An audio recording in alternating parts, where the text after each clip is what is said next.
Cheers, boys and girls. Welcome to a random fucking Marty Suxxxxx stream. What's cracking, everybody? Sipping a little bit of Wild Turkey 101 2015.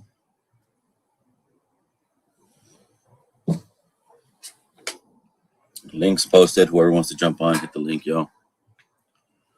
We're going to shoot the shit for a little bit. A couple hours, maybe.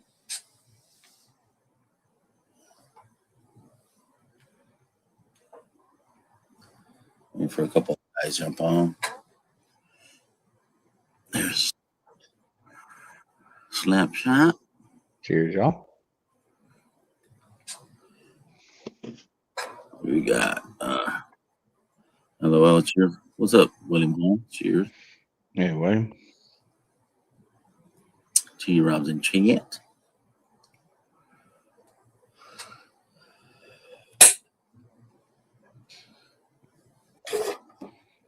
There's Guns. Begins. Testes.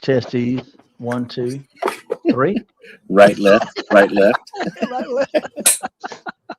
You got 3. You might want to see a doctor. I ain't lying. Mm-hmm. Yeah, that's not good. Oh. Hey, cheers, William. Straight out fucking from the Fifth Element movie and shit. Fucking Yeah. 3 instead of 2. Yeah, 3. Chick at the bar. Yeah.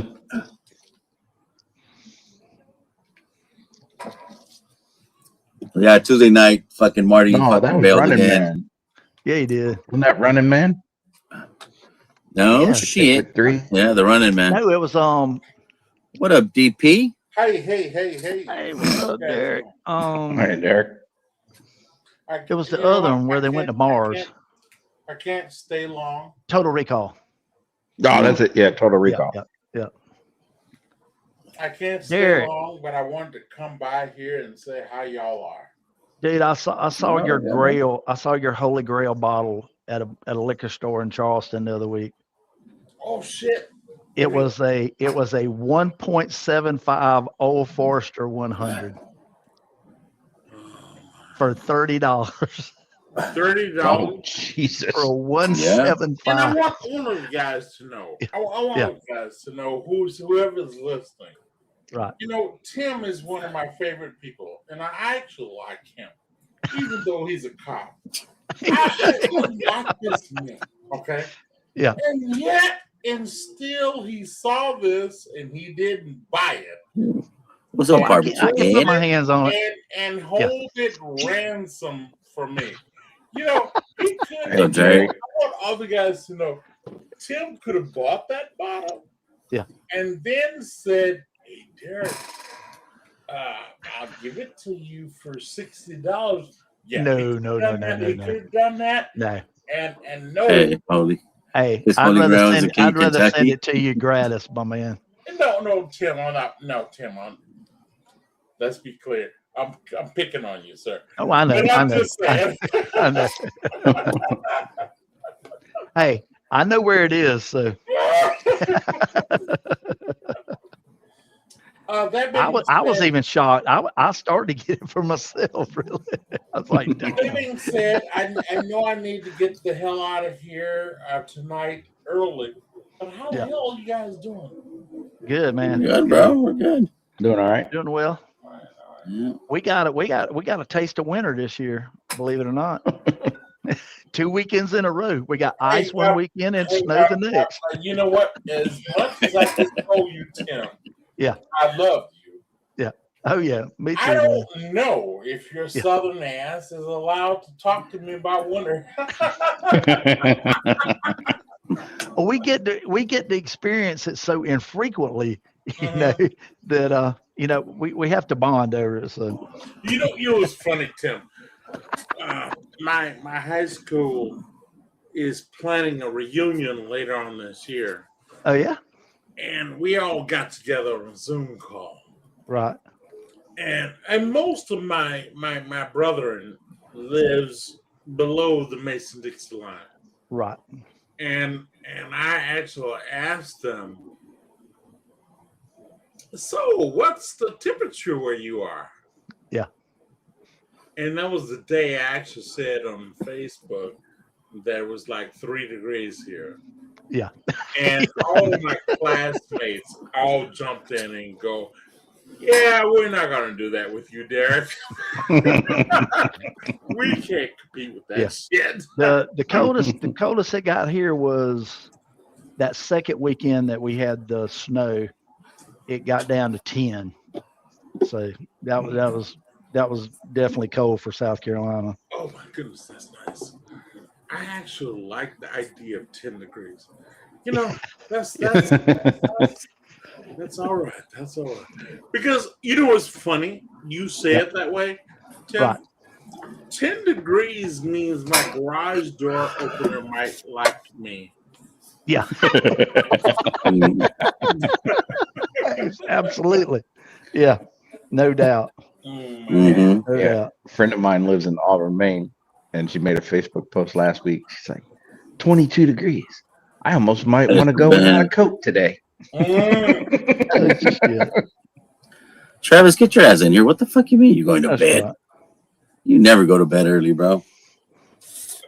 Well, in Travis' defense, I do. If I did not get this bottle from you, Yeah. which is 50% gone, I'm gonna say What? probably. Vic, don't judge me. Just let it go. Just hear me out. Let me Just see hear the me out. bottle. Let me see the bottle. No, I'm not. Let me see the fucking bottle, bro. It's here. It's here, and it's good.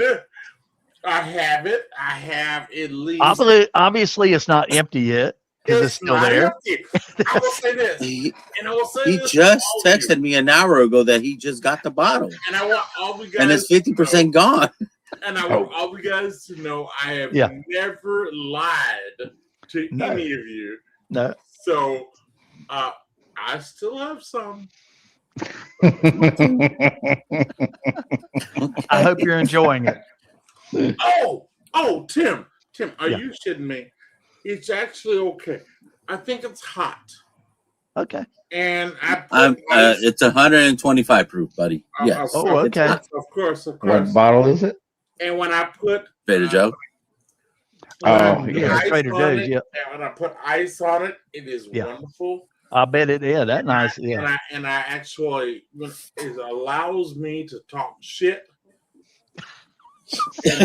and actually have a drink. Nice. That's But I nice. will admit to you, I love this. Yeah, I can see that. You got that shit today? Santo Dios, Dios mío. Tim, you're one of What's the up, two Mr. police Jakes? officers I like. Don't do this thing, baby. Don't No. be picking on me. No, I ain't gonna do that. No. What up, little I Barry? ain't gonna do that. Witness No, I just protection, worried because I got that. tomorrow. I got that bottle, and Ed, nope, is not in witness protection. We can find that bitch right now. Not yet. Because tomorrow is Wednesday. Yep. That means there's some invoices that are going to be paid. And I'm going to be able to get an Old Force 100. Nice. I'll be There you able go. to leave that bitch alone. Save that for a rainy day. Yes. And at some point within the next 2 weeks, Yep. the Illinois state taxes will come back. Oh yeah. That's TMI. I'm sorry. I will have more of the Old Force 100. Nice. And I will say this, and before I shut up, before Vic mutes me, but look here. I have determined Yes. that the Old Forester Bottle and Bond Yeah. is the biggest scam Oh yeah. that I have ever seen in a while. Yep. That 1897 bottle of bond. Even Oh yeah. even though they claim the age statement, here's the problem I have. Yeah. If you take Benchmark Pro Proof Mm-hmm. Yeah. and you take that shit and you throw it on your car and it takes the paint off. Right. Okay. When you get the Benchmark bonded, it actually tastes much better. Because it's at least 4 years old. It has to be. Exactly. Yeah. The problem I have, and you guys know Old Force is my brethren, Oh yeah. okay? Brian Foreman, these are my kin people. That's right. Mm-hmm. The Old Forester bottle and bond was made by someone who fucked around with Donald Trump.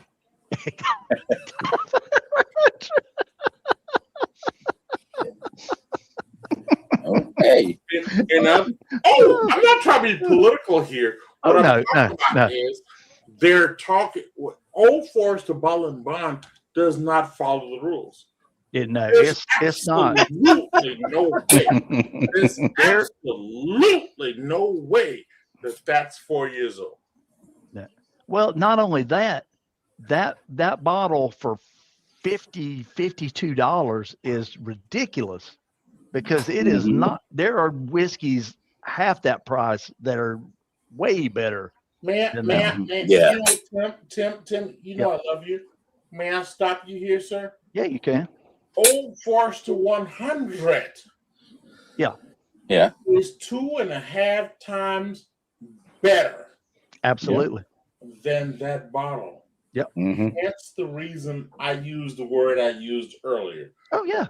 It is When I first got back into bourbon back in 2018, Early Times Black Cap and Old Forester 100 were my go-tos.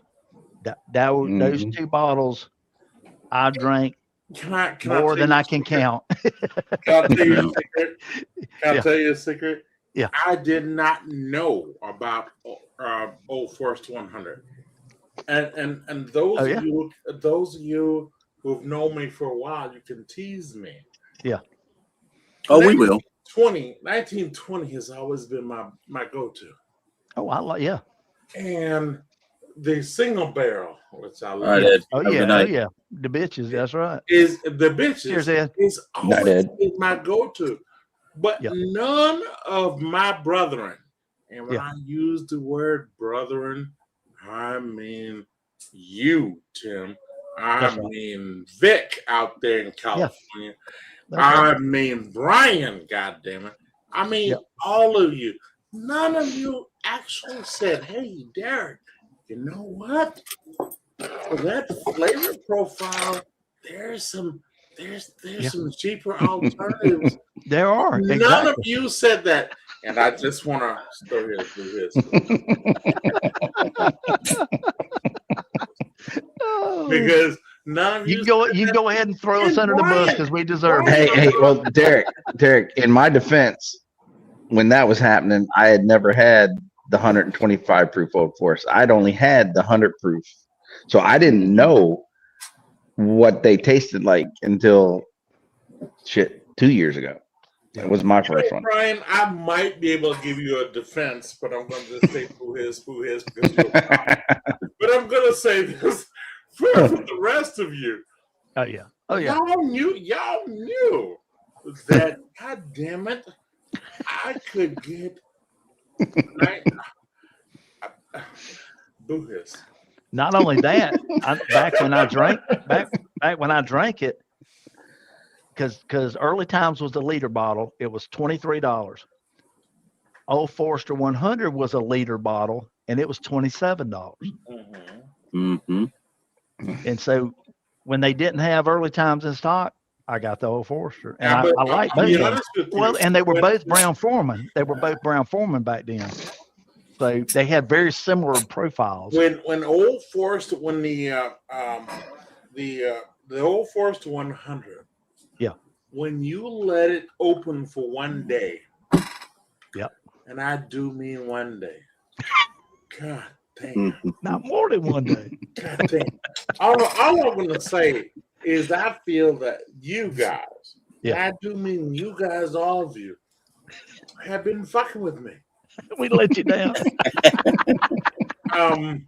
You guys have allowed me to live out here, and out here, and Unbeknownst to you. Yes, and you guys out here, like smiling and grinning, and I'm like, that's not right. It's funny that you say that because I literally can't remember the last time I bought a Old Forester 100, but I used to buy them all the time. Mm-hmm. That and the 1920s, the old label 1920s that had the yellowish label on them. You know what? Not the white label. Mm-hmm. Yeah. You know what, Tim? The Old Forester 1920, and as you guys know, all three of you know, I love that. That has always been my favorite. And I have, even on the internet, have been telling everyone this is the shit. Okay? Oh yeah. At that time, I was saying that I have not tasted Old Forester 100. 100, yeah. I was in New York. With the short man we're not supposed to talk about. And he actually said to me, have you tried this? Right. And I was like, no, I have not. He was like, are you serious? And that was his response. Right. I was like, no, I'm not. And when I immediately came home and I tried it. Oh, yeah. Here's the deal. And I've said this on another stream a couple nights ago. There's a flavor profile that's right up my alley. Yeah. Mm-hmm. I hung out with Darrell, and he brought a bottle of overpriced booze. We're all too bougie with our pinkies out. 3, 4, 4, 2, 1. Yep. What's up, Doc? And when as soon as I tasted it, I knew Kentucky. These were my people. These were my people. These were my people. Blake's fucking with your emotions right now with the King Kentucky comment. Yes. By the way, thank you, but it was King of Kentucky. I knew as soon as I tasted it, I knew that those were my people. That was right in your wheelhouse. Yeah. Those are my people. Your people. Oh my goodness. Hey, I only have like 2 minutes left, but look here. It is good hanging out with you guys, and I do. You too, man. Yeah, buddy. Good to see you, brother. I ain't seen you in a while. Been missing you. Tim, I haven't seen you ever, and Vic, I haven't seen you, and Brian. You just saw me Saturday, buddy. Oh, I did. But you're in the background. I'm not gonna mess with you. I only want to talk about when I'm on your stream. Where am I stream? Yeah. Wait, I thought I was on. Oh, DP was cocked. No. That clean cut son of a bitch. He only posts every so often. Oh, no, you came on my stream and then you went to fucking Whiskey War shit. No, I went to Whiskey Wars. True enough. Yeah. I was with you. With the clean shaven son of a bitch. Clean shaven son of who? Peter B? No. Emanecker? No, Mark ain't clean shaven.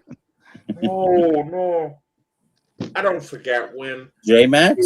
It was no. J Max ain't clean shaven. I don't hang out with that often. Bourbon Coach? Oh yeah, might be in Bourbon Coach. No, not the Bourbon Coach, because I would have remembered him. because he's a cop. I don't think so because you always tell him that you've never been on stream with him. He was a white dude, a beard, and he's very nice. Tommy D? And he Mojo. actually tells me I'm not going to interrupt his Patreon. God damn it. What? No. Patreon? No, you guys know this, boy. Because you were there, Vic. You being mean. Oh, come on. Unfortunately, I was not there Saturday No, night. you were so- not. You're Oh, not you're going to there, make me go Tim. watch the replay and No, shit? Tim, I don't you're know who not you're talking there. about. No. But he's a nice guy. He does reviews all the time. Jason? Jason C? No, it's not Jason. He said with a I beard. know that. You said they had a beard? That tennis shoe ass wearing motherfucker. I That's know right. him. Travis? No, Travis don't have a beard. No, Yeah, he's clean cut. no. But he I said don't know clean about cut, clean then he cut. said a beard. So which is it? And then he Clean said a cut beard, or yeah. not a beard? Yeah. But Vic, me and you were there. You all fucked up, buddy. We were You there. all fucked up. Oh, no. My drunk ass was there with you. I think you had a dream, bud. Dusty Dan? No. Dusty? Okay. I bet it was Dusty. No. Thank you, Dusty. Dusty Dan. Yeah, I mean, Yeah, Dusty was on. See, he said clean cut, but Thank like you. he's like, Thank yeah, you. squared Yeah, away. he's got the manicured Yeah, beard no, and all. no. Yeah. Yeah. Derek meant to say squared away, not clean Damn cut, it. because You they're guys clean. about to make me think I'm fucked up. Well, you could have said the prettiest motherfucker on YouTube. Then we could have told you fucking Dusty long time ago. I don't The biggest live that- calves, I don't live that way. I don't live that way. I don't live that way. You What's know, up, man? the guy with Hey, Chris, the how best you calves in whiskey tube. Hey, Chris, that Hey, Chris. that rare breed was off the hook, man. Oh yeah. Me and Brian had it earlier. Hey, look here, fellas. Hey, Chris, it's good seeing you. And I'm sorry I missed your call when I was at church. But I really need to get off this stream. And it's not because of you, sir. Because if I don't get off this stream, a bottle of whiskey at 125 proof is probably going to go away tonight. And so if I get off this stream, I might be able to make it last. So for all you guys that don't know, Big League is live, and go hit the like over there. Yes. And Vic's the only one who's winning so far. So that being said, hey Chris, it's good seeing you, baby. And goddamn Tim, Brian, and Vic, you guys, I love you guys all. I need to take my dumb ass to bed. All right, buddy. All right, Derek. You know what? Take care, brother. While I still have whiskey left. There you go. All right, bro. It's a nice change to go from like 20 Fahrenheit to 87 Fahrenheit today over here. Oh, so. shit. Yeah. All right, you babies, be good. Okay. Hey, Pat. All right, DP. Cheers, Derek. Later. There we are at the Why did they tasting. move? Why did they move the logo? Oh yeah. Got the Australia drinking team shirts on. That's what I got on, right? Yep. I work in therapy day. My Chris, therapist did y'all was get like, I like that shit. did y'all get the group photo that they took of us in front of the low wine still there, or the college still? Lil has it, I think. Okay. I need to get her to send it to me, because that's the only picture I don't have is the one with all of us. Hey, Jerry. Okay, What's Jerry. up, Jerry?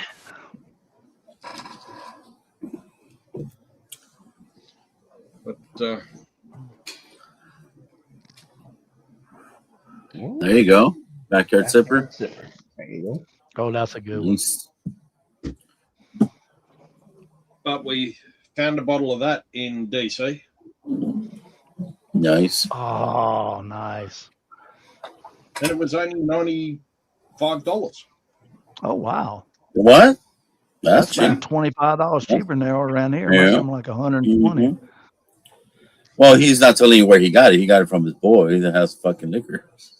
No, that was at Barney's.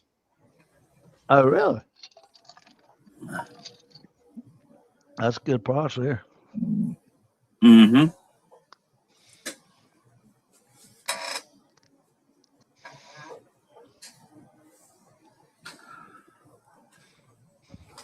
And I found $5. Well, the kit I'm okay, Brian. Oh, that's good.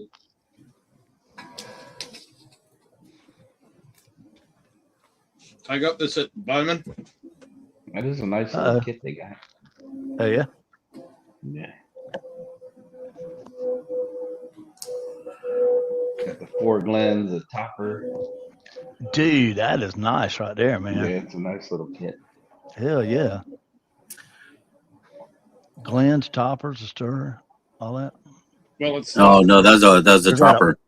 Is that a That's a pipette? yeah. A pipette, yeah. Mhm. Oh, there you go. Oh, that's cool, man. Hell Yeah. yeah. Is it original Glencairn pipette?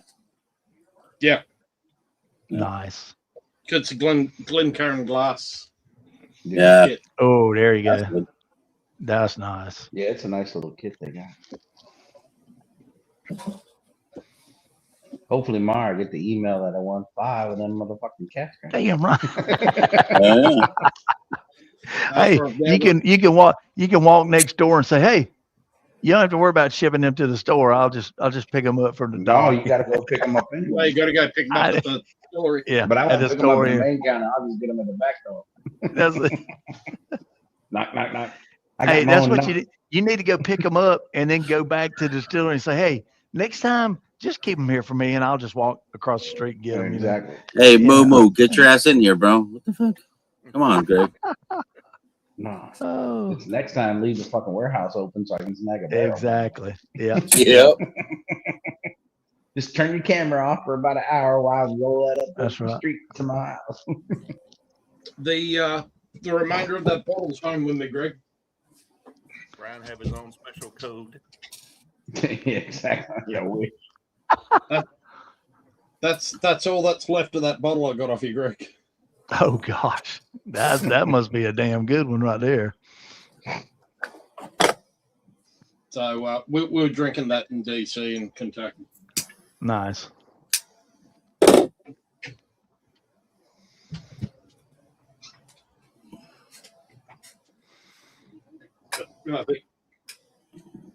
But that I got from a friend who has whiskey. Nice. Asshole.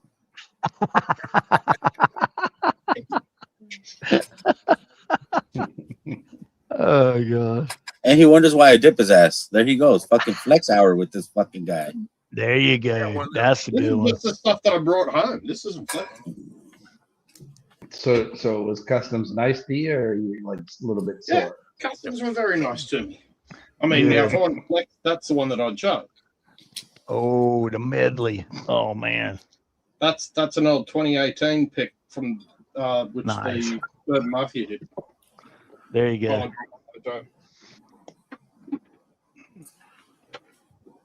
Then we got Redbreast from Stacy. We got a 24-year JP Wises.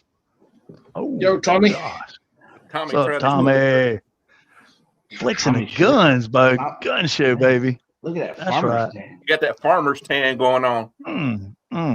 For Tricep. about the last 40 years.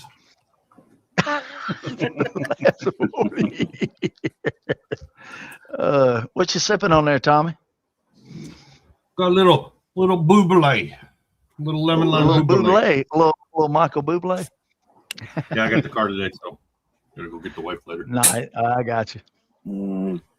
I was gonna go golfing, but it rained, so and it's still Dead raining. like Whack Attack. What's up, Jeff? Yep. What's up, Jeff? You never know what you We're find. catching up with you last week, Jeff. Mr. Wack. Guess you're not like jet lagged. I actually got some sleep on the plane, which is completely scary. Oh, I worry about snoring on a plane. I think I got about 6 or 7 hours on the plane, so that was nice. But I mean, we were in business class, so. Oh yeah, you got a little room there. Yeah, it makes a difference. You're a CG. Oh yeah, when I flew out here, I was like CG. Business. What the fuck is CG, bro? I thought the seat would be better, but the seat was just the same size, and they give you this little cubicle thing. But I didn't really have any more room. It really kind of sucked. Oh, wow. Paying that much more money. I mean, I could stretch my legs out farther, but right. I don't have a problem. I can stretch my legs out. Brian has leg room in Canada. Brian, don't you usually have to ask for the kiddie seat? No, they already have the booster in the seat wherever he's gonna sit. I tell you what, the way they're doing the seats now, man, to get a seat on the emergency aisle, you got to pay out the ass, man. It's ridiculous. Yeah. Usually I just try to get in the last row and get on the aisle so I can at least stick one of my legs out in the aisle. The other one's crammed up in there. See, I don't have that problem. I never bumped my head on the door frames. None of that shit. See, you guys have all that problem. Yeah, we do. Yeah.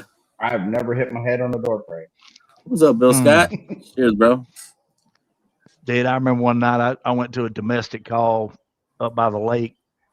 These people living in a mobile home and went in there and they've been fighting, and I ended up locking up both of them, the man and the woman, because they were equally going at it. And, that's about right, Blake. And so I took the dude out first and put him in the car, and my backup got there, and I took the female. I was taking the female out to put her in the other car because I wasn't going to transport them together. And they had the little hook where the storm door hooks in on a mobile home. It sticks down about that far under the frame, is U-shaped because that little spring clips in there so the storm door will open close. Well, they had broke it, so it was just the piece sitting there by itself, and I didn't dip my head enough when I went out that door, and it cut a damn groove right at the top of my head.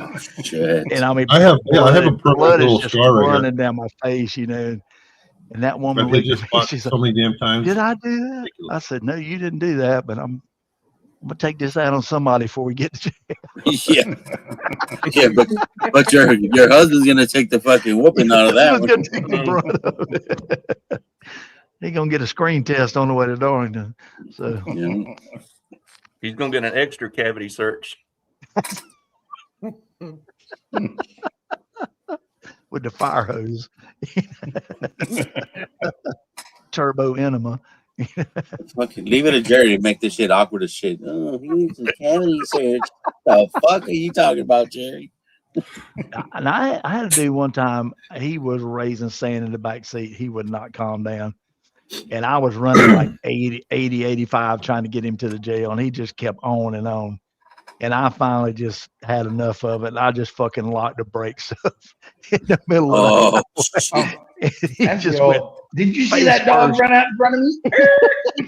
I said, that damn deer just ran out.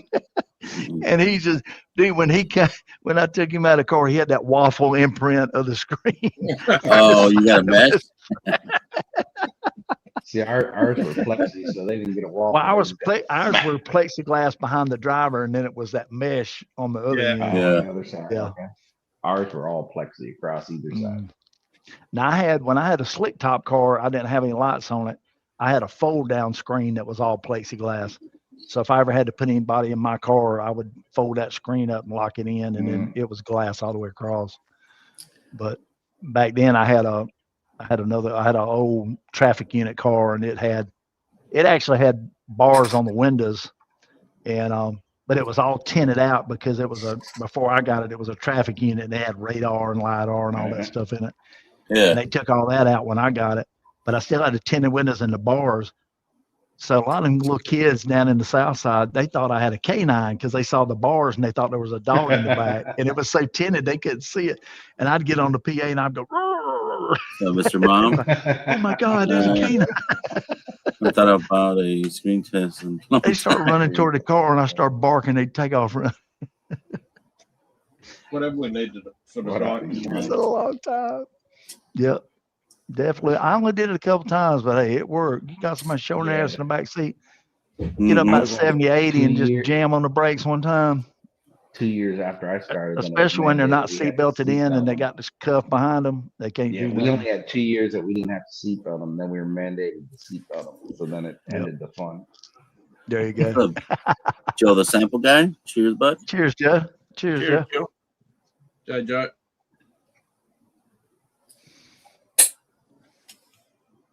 Yeah, I remember one night we locked this dude up. Him and his girlfriend got the domestic at one of the housing projects. And this dude was like 5'7", 120. He was nothing but skin and bone. And he had shorts and a wife beater and flip flops on. And that he done been in there fighting with that woman, and she took a hawk bill and caught him underneath the rib cage and fucking filleted him wide open all the way to the damn midline of the stomach. And that dude's out there in the parking lot hollering his ass off at her, fucking guts about to fall out, you know. And we got him cinched up and got him in the car. We're taking him to the hospital.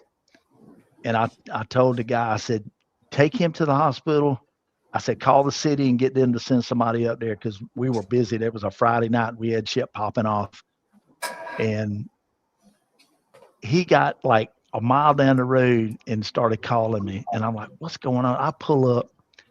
He done pulled the car over the side of the road, 4-lane major highway, yanked the dude out of the back seat, and he is putting the damn boot to his ass on the ground handcuffs. And I'm like, I run up there, I said, whoa, what are you doing? He's like, he spit on me. I said, I understand that, dude, but you can't be kicking somebody on the fucking side of the road on Friday night, but there's too much fucking traffic out there.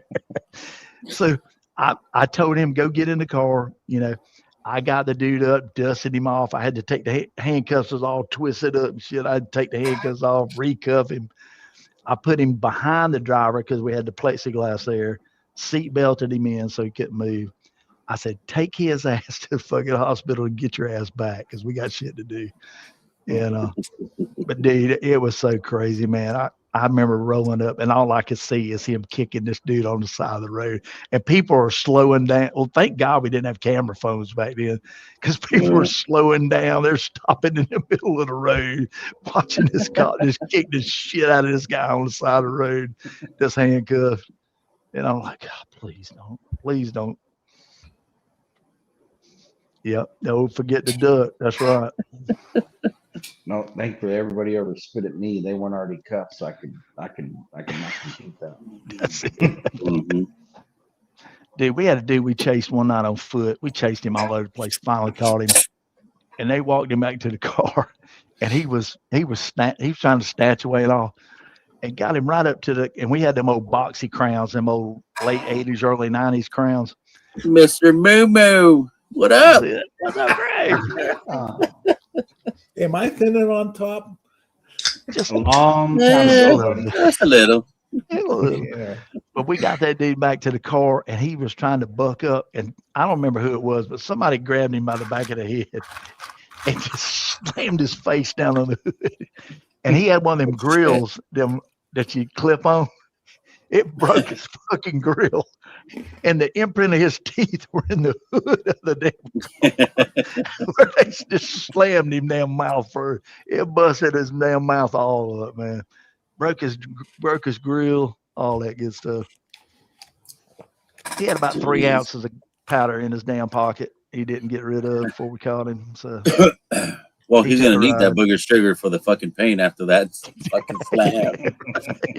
Yeah, when he came down off of it. Yeah. Oh gosh. Oh yeah. Oh, I've took many people into the side of the car instead of in the doorway. You open that door and they start bucking around, you just run their head right into the side of the car.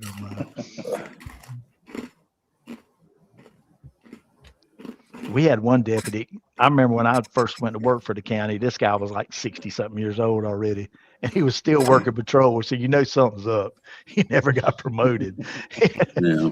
And we got called to a fight one night at this bar, and I was still working with the city then. They called for backup because the bar was like half a mile outside the city limits. And he was the only one working that side of the county that night. Me and him pull in the parking lot almost at the same time, and there's a crowd out in front of this place, and these two guys are going at it, and we run up there, and I grab one guy, and he grabs the other guy. And as soon as I grabbed the guy that I grabbed, he just, threw his hands up. He was done because he'd already got the best of the other guy. And so I hooked him up. I threw him in the car, and I got to walk over to where George was. And George had put the guy in his car and closed the door, and that boy started banging his head against the side of the window. He did that about 2 or 3 times, and George went and opened that back door up, and he grabbed that boy by the damn throat and said, "If you hit my damn window one more time, I'm going to choke the fucking life out of you." And this dude was already turning purple. And he's like, okay. What? He choked the shit out of him. And he didn't care, though. He just, I used to hide the booze.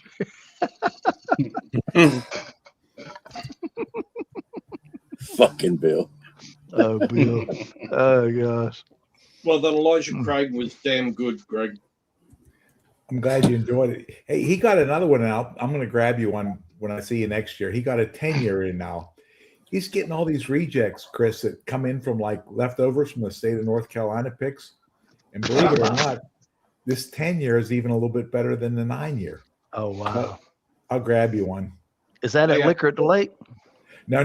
This is T-Rob. This is the North Carolina ABC store. And I guess there's some he got like a case in like these reject cases that nobody sold or anything that he gets into the store. So they're all picks. And the one I got for Chris was a 9-year. And now this is a 10-year, and it's an earlier bottle from begins with, it's like a 6.6 million bottle. So I'm guessing it was probably out maybe 2 to 3 years ago. It never sold, and it just wound up in his store. Everything from the Is that in Gastonia? Yeah. Oh, okay. I mean, I'll grab you one if you want. The thing is they're on sale. He's selling Elijah Craig Barrel Proof for fucking $50. What? Oh, yeah. Definitely. Definitely. I guess they're like their boxes that the distributor couldn't get rid of. Just trying to liquidate it. Yeah. So they're pretty much selling them at cost. He gave me one today, and he's gonna put them out. Let me see if I can get your ass in here, Mark. Hold on, Greg. Hold on a minute. There we go. That's a 10-year. Right that's a 10-year. Yeah. That's a 10-year, and it's like my fat ass is probably blocking. It's a 10-year, and it's a 66 number. So most of the ones coming out now are like 75. So my guess is it's probably like 3 years old. There you go, Jerry. Yeah. Nice. What was the number that I got you, Chris? The barrel number. 7059782. So I'm guessing probably they're putting about 500,000 barrels a year out. So that's probably about a year later. And that one's a little bit higher proof. So that's 128.7. And that was a good one too. Yeah. Well, we put a hurting on it in dang right. Kentucky. It's my neighbor that's the manager of the store, so he's got them underneath his desk. So I said, just sell me one of them, and I think he's going to put them out. So I may just go in and buy the whole fucking. Hey, place. If you get a couple, let me know. I'd definitely be interested in one. When he puts them out officially, because he's trying to sell some of the ones that there's 1 or 2 left of the ones that Chris has, and I think when they're off the clearance shelf, he's going to put the other ones out.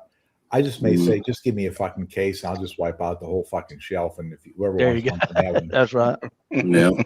I mean, but a 10-year Elijah Craig Barrel Proof, and it's not got that Heavenly Hill. It doesn't have the Heavenly Hill nuttiness or anything. It's a really it's spicy. It's got a nice bite to it, so it's a nice bottle. There you go. Nice. Well, one thing. There you go. One thing I found out. When I was over in Kentucky is that you and T. Rob Greg are going to have to sort of keep an eye out around Charlotte in about 12 months' time. Yeah. What up, Doc? Cheers, So, y'all. Mark, Hey, Mark. How's it There going? you go. Well, there's somewhere which may open in around Charlotte. nice. What's going to open, Chris? Something may be opening in about Okay. 12 months. A pizza shop with a whiskey bar. Goodfellas. Just say the fucking Goodfellas, bro. You can't fucking spill the beans and not say the whole fucking thing. Like, if you're gonna do that shit, just don't say shit at all. You're gonna open a Goodfellas out there. Be tuned for that shit. That's it. Hey, when you had me at pizza and bourbon bars, so I'm in. You know. He didn't want to spill the beans. He just wanted to tip the can a little bit. That's There right. you go. Hey, I just have to do another 30 minutes on the treadmill. So hey, T. Rob, have you Well, had nice any trips up here without you telling me or no? no, I hadn't been up there in a while. The last time I was up there was probably right before Thanksgiving, and that was over around Indian Land. Okay. Yeah. I saw that one of the Southern Spirits. I don't know if it was the main one or the one over by Carowinds. Yeah. They had out like maybe a case of the 2026 1924. It was on like one of the local okay. Facebook pages, and Oh, I don't nice. think it was pretty close to retail. Oh, wow. So some people picked it up. I heard that this year's supposed to be pretty good. I haven't seen it in North Carolina. This year's supposed to be. I saw Jason did a Jeff. thing earlier today, and Jeff said too that this Yeah. year's 2024 is. he way said better the than 26 is previous the batches. best so far. Yeah. Yeah, Mhm. I mean, I hadn't been up there in a while, but I need to go up there because they've been doing some good stuff lately. And I stopped at the what's the one over by Carowinds, the State Line? State Line. Well, there's Yeah. I hadn't been at that one, but I've been to the one just down from Southern yeah, on the opposite side of it. That matter of fact, that's where I got that Jack 12 last year. yeah. was there. That's where Chris and Lil and I went like a Oh, couple okay. weeks ago. We went over to like the Southern Spirits. Yep. Yeah. And we went to State Line, and then if you go down below State Line and cut over on 160, it kind of winds its way through. And we went to a couple stores over there. Oh, okay. So, and you remember, Chris, we went to that one little store. They had like a Sure. Heaven Hill 90th, and I talked the guy down to like Yeah. $210. At Oh, the wow. How gas much? station. Nice. At the How gas much you got station. that one? How much you got the Yeah. 90th for? Oh, wow. I think I got it for like 210, Vic. It's Yeah. like 140 retail, I think. Yeah, but that still ain't bad for that ball. And you paid $210? Well, it started at about 300 and something. Oh, yeah. Yeah. Greg That's- is the consummate negotiator. So Well, I told him, I said, I'll give you $210. Just put it in your pocket. You don't have to ring up the fucking. exactly. Yeah, don't ring it up. Yeah. And he went for it. So Yeah. I got cash. Here you go. Or ring up the wholesale that he paid for it, you know. yeah. Yeah. So Chris and I and Lil were in there, and I said, I'll come back. So I went after, I think we went on a Thursday. So I went back the following Monday, and I said, you still Yeah. have that? And he said, yeah. And I said, well, I'll just give you $210. Put it in your fucking pocket, you know. And he went for it. So he Hell was yeah. kind of a little bit hesitant at first, and he said, all right, I'll do it. So That's right. Well, that's he still had pricey He because had it was that- what 140. I think it's Yeah. $139.99 retail plus Yeah. tax. So Yeah.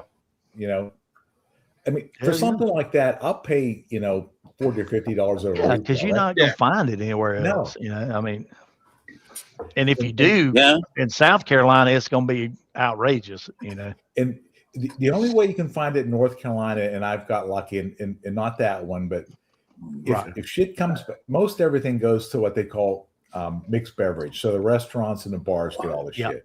Yep. So if they don't want it, and then you walk into the store like on a Saturday at like 9 o'clock, Yep. when the shit comes back.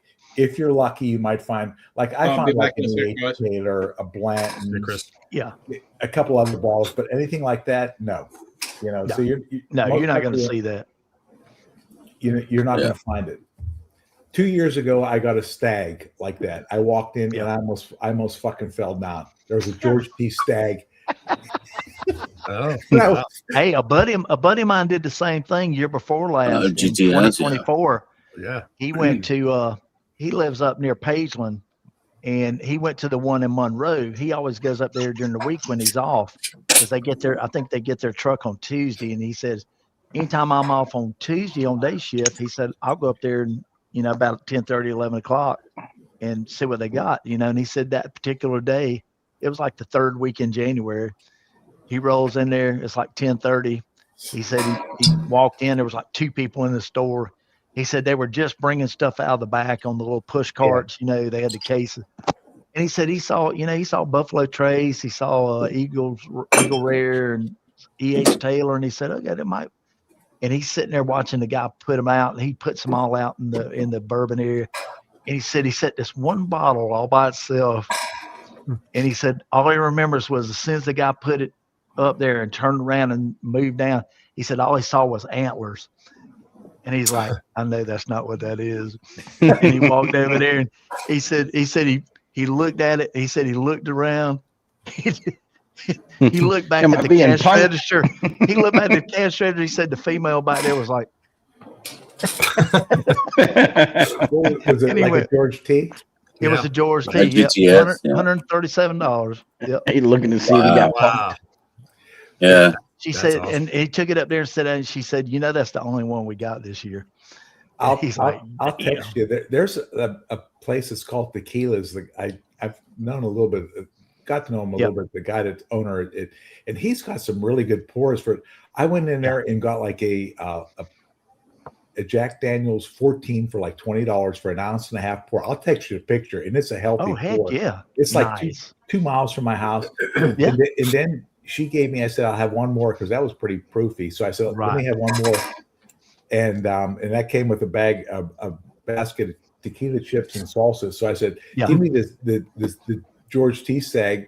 Well, she charged me for the Stag Junior price. So I got an ounce and a half. Holy shit. Hell yeah. $15. Awesome, you can't beat that, dude. That is awesome, man. So I was 20 plus 15, 35. I gave her like a $15 tip or something. Oh, absolutely. Yeah. Absolutely. Yeah. He gets really, he's got like birthday bourbon. He's got a couple of Pappies. I think he's got like a Lot B, the 10 Rip. He's got the 2023 cellar aged. He's got, I'll text you a picture. He's got some nice, and they're cheap and they give you a healthy pour. Nice. So I'll definitely have to check that place out. Yeah. Yeah, it's up by me. If you're up here, we'll head over there for lunch or something. I'll buy you lunch or something like that. We'll head over there, and it's awesome, and they're really reasonable, and it's a nice, it's a healthy pour, and like I said, it's nice. There we go. Yeah, we'll definitely do that.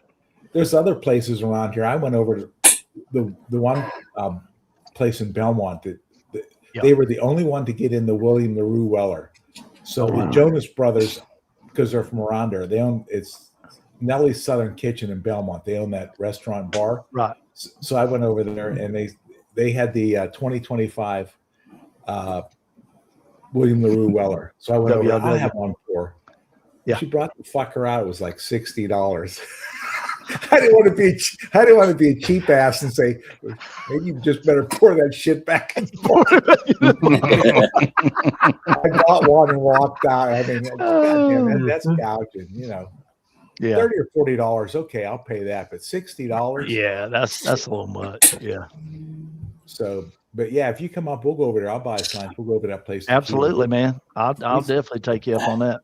He's got nice whiskey and a really good nice price for the pour. And you're getting Greg, you just fucked up. You invited him to lunch, bro. That's a big boy. He fucking down, bro.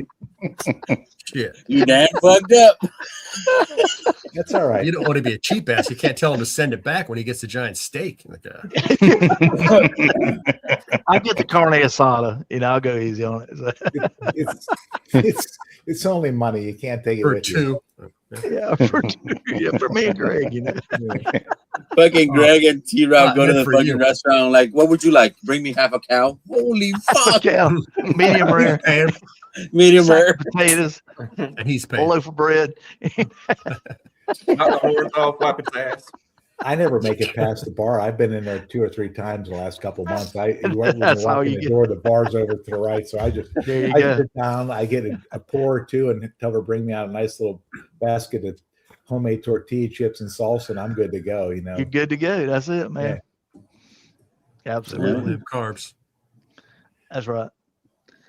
You get the sauce, you get the lycopene and all that good stuff. So yeah, your vegetables. Mm-hmm. Now I was over southern states. They don't have much of anything. I think you pretty much wiped out the last of the old wild turkey bottles. So those things got, dude. I got one left, and it's about that much. What I thought I had another one, but I don't, and that was a while sad. back. I think I have 1 or 2 floating around somewhere. I'll have to text you. I put them in storage. I got yelled at, so I had to move all my shit over to like climate controlled storage. They don't know about it, but yeah, right. I think it's illegal to store bottles in there, but whatever. Yeah, I'll throw a painter's cloth or something over it. But yeah, they had a bunch of them there a couple of years ago. I think we pretty much wiped them out because they had like 2017 and 2018 old paper. Yeah, and all the ones I got were the April 2018. I think it was the D or the F. I think I'm gonna head out. See y'all later. Yours was the GD. See you, Tommy. GD. Yep. Have a good tomorrow. Yeah, that was the 2018, and they had a couple Fs that I got was the 2017. Yeah, the 2017. And they also had a couple of the G and the Ds. This one's still the 2015 handle that Ed gave me. Oh wow, that's nice. And I'm still working on that bitch. Filtered, Vic? Well, what was so weird about those bottles? They were liter bottles. Yeah. For like $30, $30 bucks, yeah, $29.99. Yep. So I killed the nacho filter and I used that one to put the rest of the fucking handle in. I got you. From the 2015 wild turkey that I had. Storing the bottle of liquid in there. There you go. Well, that way you don't get a lot of air in there. Yeah. Exactly. There you go. Have you tried, Vic, the whatever they call the ones in the airports overseas that are non-chill filter? The rare breeds? Mm-hmm. I just opened one tonight. Chris and Lil brought me. Yep. Are they better than the other ones? Yeah. Oh yeah. Fucking they are much better. Yeah. I don't know if they have any left. There was a place, and the shipping may have gone up, but there was a place actually in Cyprus called Whiskey Cyprus that had some of the ones left in the old green bottles with their gray or paper box. Gray, the gray box. Yeah. Yeah. And I thought about at least getting one to try one because they are. How much if you can get it for a decent price, they're excellent. Yeah. I haven't looked lately, Vic, but I may order 1 or 2 if they have any left. I haven't looked. I think they were around like $60, and I don't know what the shipping is, and I don't know if there's any fucking tariffs or shit like that. Right. But when I first looked at them, they were around $60 for a liter with a box. My guess is they were probably from right now. They struck down the tariffs, so get everything you can get while you can get. Yeah. Oh. So I don't look to see if they have any left. I want to get. If they do, fucking let me know because I have only one backup. Okay, I'll look to see what they got. If I need to order a couple or something, I can ship it to you or something. I'll let you know. Mm-hmm. There you go. I meant to order it. And plus, those I think they're 1 liters, right? They're liter bottles. Yeah, they're liter bottles. They're the same shape and all as the rare breed bottle, but they're fatter. Yeah. And they come in a box. Yep. Yeah. Well, the new one comes in a maroon box with that maroon label on the front. Yeah. That's the newer release. Yeah. The old release was in the gray box with the black strip. Are they doing that here or is that overseas? That's overseas. No, this is travel exclusive. That's travel exclusive. Yep. I don't fucking get it. Why aren't they releasing that shit here? I know. They're supposed to. Delicious. Yeah. They're supposed to drop it here, but I think they reinstated their contract for travelers exclusive. But once that's done, I think the end of this year, then they're going to start dropping them domestic. United States. It's not out of the question for Diageo to fucking gouge us for a fucking bottle of whiskey. Exactly. I mean, it's just like the Blanton's 103, the Blanton's Gold. You know, the gold. Forever, you could only get it overseas or at duty free. You know, now they're everywhere. I mean, even though they're jacked up. You know, and the straight from the barrel was only overseas. Straight from the barrel was overseas too. I got one, and I don't know where I got it. might have got overseas or an auction, but I paid like $230 or $40 for that thing, and I think it's maybe about 130 retail, something like that. Yeah.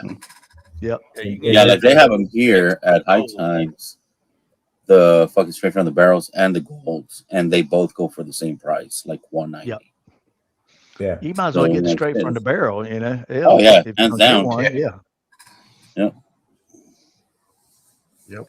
I'll tell you what. I was at a party we did a few weeks, probably about 2 months ago, and some guy brought a 1991 Blanton's, and it's not even the same shit. Like, oh wow, it's completely different. Yeah, and I'm thinking it's probably part of it is the distillate, and part of it is probably the barrels that was available. Oh back yeah, then. the wood, yeah. Yeah, The wood had so much more age on it back then before they made them into barrels. Yeah. So last year, when we went to Bardstown, Mojo took me to this bar.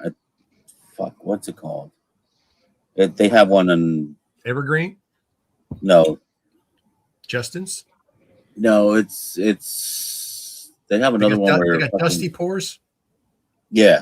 Bart. Yeah, I saw that advertised on. Is this Remedy? No. Is this in Kentucky, Vic? Remedy? Yeah. Is it called Remedy? Yeah, no, it's not Remedy. It's Revival.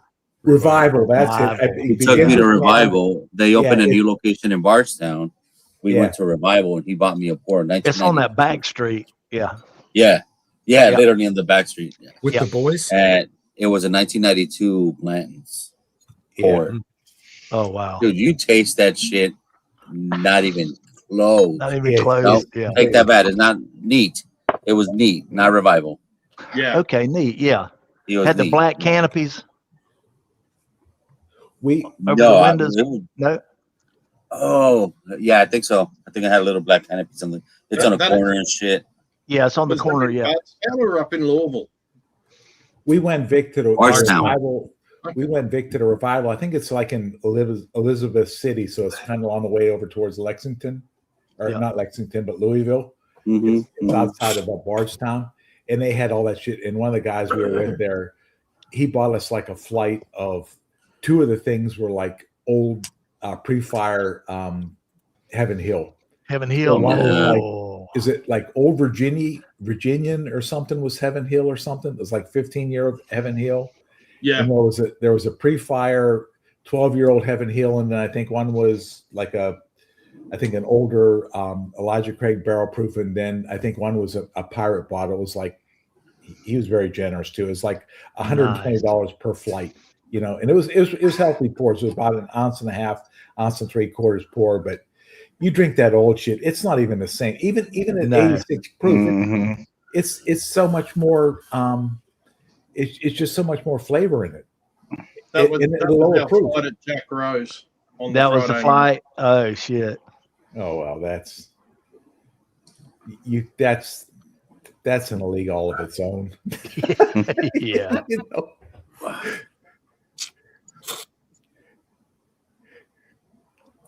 Looking at your whiskey collection and then looking at the whiskey collection in Jack Rose is like being in the high school gym after gym class, and the guy standing next to you is fucking Jimmy Russell. Yeah, you got shit, in the shower. You're not even close. You're afraid you might step on him in the shower. Yeah. You might think you're packing, but the guy next to you is Jimmy Russell. Dude, we had this dude on our floor my freshman year at Alabama. I lived in a dorm. We lived in a 6-story dorm, and you had a sink and a mirror in your bedroom or in your room, but you had to go to the end of the hall. On one side was the toilets, and the other side was the showers and the sinks. So you grab your towel and your shit, and you walk down the hall to go take a shower. And on Saturday morning, you know, everybody went out Friday night, and we could have girls in our dorm after hours. So, you know, all the guys that had girlfriends, you know, they're getting up and going to eat breakfast and stuff. We had this dude that lived right around the corner because it was the hallways were T, so long hallway, shower, toilet, and then you had a T with rooms on the end. This one guy, he had the first room off the shower. And he was a black guy. He was about 5'2", and he was damn hung like a fucking Shetland pony. Holy shit! This dude, because all he had to do was go out of his door, go around the corner, and go right in the door to the shower. All he would do, he would have his soap or his shampoo and his towel around his neck, and he would be butt ass naked. He would round that corner to go to the shower, and those guys would be walking out with their girlfriends going to get some breakfast. And this dude has got this thing flopping between his knees. And they're like, We had You got a permit for that beast? we had a friend like that back in home. he was literally a tripod. I mean, it was. Yeah. He went into the hospital to have some kind of a procedure done, and it was like, if you remember the original MASH movie with the painless pole, the nurse would come painless, yeah, look under the cover.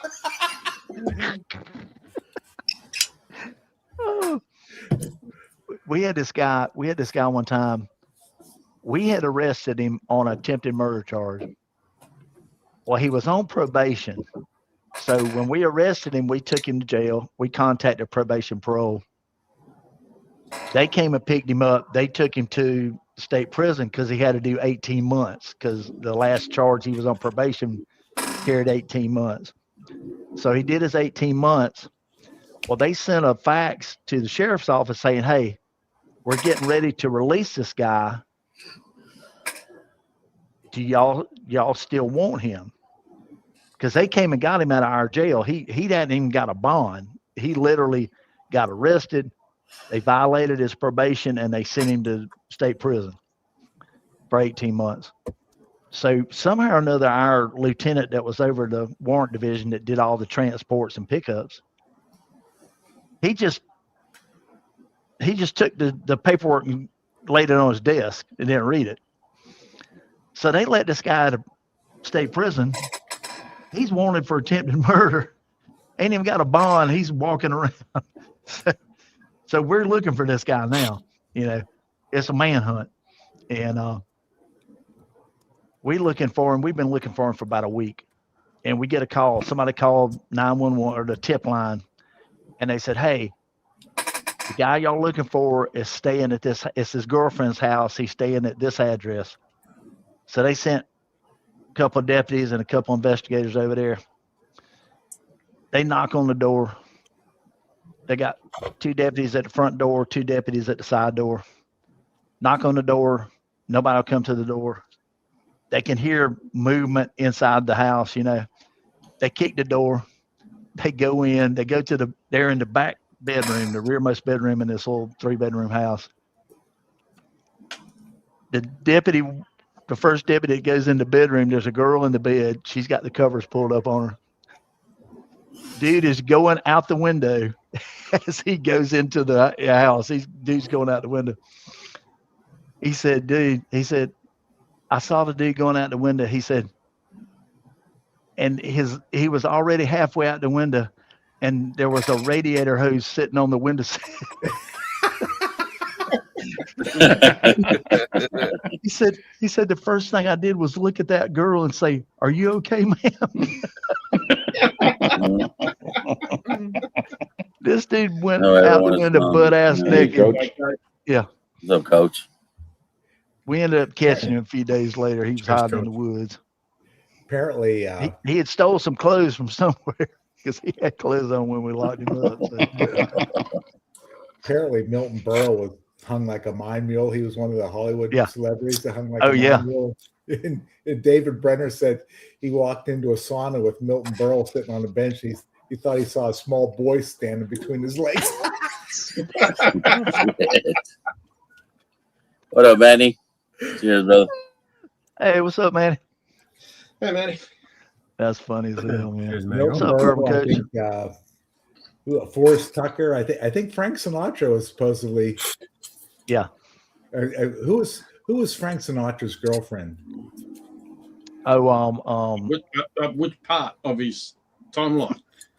Ava Gardner. Ava Gardner, yeah, made the comment. We said, "Why do you like Frank Sinatra? He's only 110 pounds." And she said, "Yeah, but 10 pounds of that is all cock."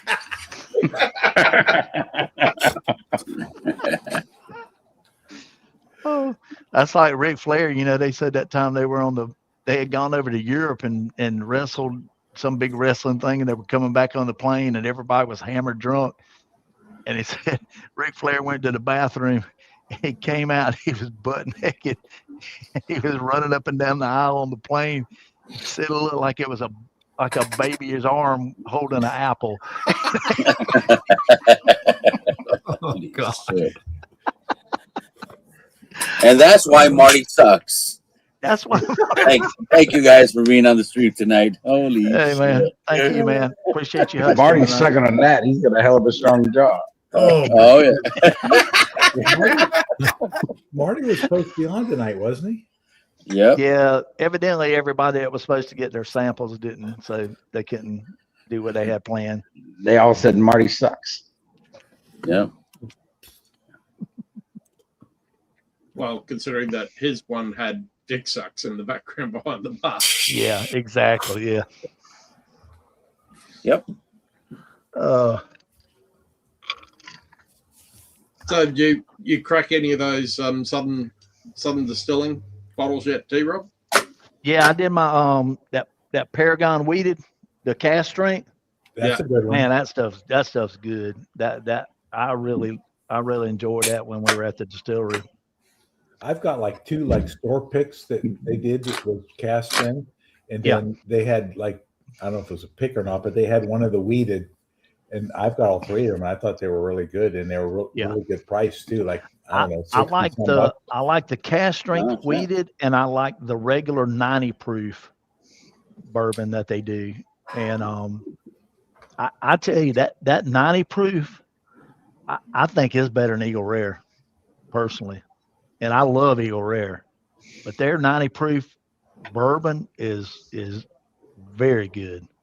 And it's only it's like $34-$35, you know. They're only, and you can't change it, is for them to get something in double digit age, but they're a young distiller. Yeah. So when they get something like 10 to 14 years. Oh gosh, I can't even imagine. Mm-hmm. Yeah. Because I think I'm gonna tell you that we had those samples off the still, the low wine and the high wine. Those were some of the cleanest. No, they were both low wine. Oh, they were both low wine. Okay. One was column still, one was pot still. And the other was pot. That's right. They were running a rye. Yeah. And they were running both of them. And dude, that's some of the cleanest distillate I've ever tried. I mean, literally. Mm. It reminded me of that vodka that we had in California. The one from Steelworks? Yeah. Surf City. Yeah. Surf City. Yeah. Well, I mean, when you go up to Kentucky next, you'll have to organize for you to get Potter Jane. Yeah. They did a cognac finished bottle for the Panthers like a year or so ago. I don't know if there's any of those floating around there. It's cast strength, so I know it's about $20 more than a regular bottle. So I didn't see if any of the stores have any of those left over. Oh yeah, that stuff's got to be good, man. Because I'm telling you, I was really impressed with that place. It was clean. You know how NASCAR garages are. When you go to those NASCAR garages, and literally you could eat off the floor. They're so clean in there. That's the way this distillery was. I mean, it was freaking spotless, dude. I mean, it was. And that was just the entertainment, their entertainment center. Yeah, dude, they got because they do have cars like a NASCAR garage parked in there. Yeah. Although T-Rob did get a little bit excited. Oh yeah. What was over and the it's funny because that. Yeah, they had a bunch of motorcycles there, some Ducatis and Harleys, and they were nice. T-Rob gets on his phone and he fucks up his internet. Man. You notice that shit? There he goes. Yeah. Yeah, it did. Yeah, I did. It chokes a gerbil. Yeah. It's hard to run when he's choking. How many barrels they got under a rick? You know, Chris? How many barrels they got aging there? I've never been to the facility. I drove by it, but I've never. I been know inside. they've got 2 rick houses, and each rick house holds 25,000 barrels. And the one that we went in was almost full. Okay. Yeah. And they're supposed to be building a third one. Palletized. And Yeah, they've got another couple of rick houses off site. Yeah. Yeah, you can see them. Yeah, that's a shitload of fucking barrels. Oh shit! Yeah. 1, 2, 3, 4, 5 high. Jesus. Yeah. Who's that? That's Seth. No. Yeah, that's Seth. One That's Seth on Rogen. green. Is that Lil? Yeah, that's Will Oh. and Donna Oh. and Chris. I'm Yeah. taking the picture, so unfortunately, Yeah, but that's our good friend Seth Rogen who took us. Yeah. Seth Rogen. So this is their little event center. So you got this giant building, this big giant fireplace. Hold on. Oh, nice. Yeah. And then Wow. you got cars all in there, and Auto enhance. Enhance. I mean, they've dropped some coin into that place. that's It looks really nice. nice. it's Oh, nice. that's nice. Yeah. And the funny thing is, it's got a full catered kitchen, Got but it's bar, got everything. a bride suite and a groom suite downstairs for doing weddings. It's phenomenal. It is. That's cool. But Seth was really cool for a tour guide, their operations manager. No. Anybody ever seen a Porsche tractor? Yeah. No. What? Wow. Porsche diesel. Holy shit. Nice. What's that? Show the photos of That's the for 2 bougie, cars bro. in the visitor center, T-Rock. You don't Which tell them one? what to do, bro. Show the 2 photos of the cars in the visitor center. One which you got Oh, yeah. Donna. That's for bougie farmers. There's the Model T. Wow. That's Oh, nice. yeah, I saw that picture with Yeah. Donna standing on the running Yeah. board. And then there's another one. Wait, This This is one, all this, at the distillery? this is a 1940 Ford truck. That's an actual moonshine running truck. Yeah. That's No shit. yeah, that's an actual truck that was used to haul moonshine back in the day. Nice. And so was the Model T, because the Model T. Yeah, had the a Model factory. T. It had compartments made into Yeah. it under the seats and all to store That's, liquor. that's not Popcorn Sutton's Model T, is it? No, no. I've actually seen that one. Yeah. I'd be curious to see if someone ever took some of his moonshine and actually put it in a nice barrel for 8 or 10 years just to see what the fuck. Oh, you yeah. would get. I know there is a group that when he I seen a died, Lamborghini tractor. his wife at the time, she went into partnership with somebody and they were making his recipe, but it was still just moonshine. It wasn't aged, Yeah. Because I think when he'd do a run, you saw that one that used to be on YouTube. It was like Popcorn Sutton's last run or something. He'd get maybe 20, 30, 40 mason jars and shit out of it, so I don't know how much that would be as far as volume wise. It might be. Oh yeah, he was making small stuff at the end, but before he went to prison that last time, he had like several stills that were making like 1,000, 1,200 gallon. There were those big U-shaped stills that were. It almost looked like a tank. It was kind of built like that shape. Did you ever see the one interview of the guy that he was a comedian that interviewed him? Yeah. And Popcorn's quote was, "I've got a 4-inch stick and a 6-inch tongue, and I know how to use both of them." Yeah. That's it. Oh, Jesus. What up, Big Bro? Hey, Cheers, what's brother. up, Dan? Cheers, Dan. Cheers, brother. 4 quarts mason jars. 2 That's again. it. There you go. Yep, So that's it. 10 gallons if you had 40 jars. We used to go when we used to, a buddy of mine, when we used to go to Maggie Valley every year and ride, we would go every morning to the. Uh-oh. We lost T-Rob. Clip it. Clip that shit. Clip. My gerbil died. It wasn't. They paid the internet bill. Late 1920. It goes back like nothing. You were good? locked You're up good? for a while. I'm there. good now. Yeah, I can see that. In the middle of the voice, I looked down and everything was going. Yeah. I know. But this guy, of the Mezzanara cast too, Vic. nice.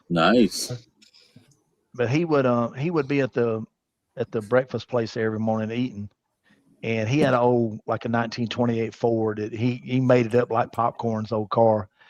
And my buddy Dave, he'd go over there and talk to him for a few minutes. We'd buy us breakfast, and we'd go out there to get on the bikes, and there'd be a paper bag underneath Dave's saddlebag, and it'd have a couple quarts in it for us. And we'd take it back and bring it home, put some grapes in it, and put it in the freezer for a little bit and let it age. But that was some good stuff, man. The old mason jars. Yep. That's it.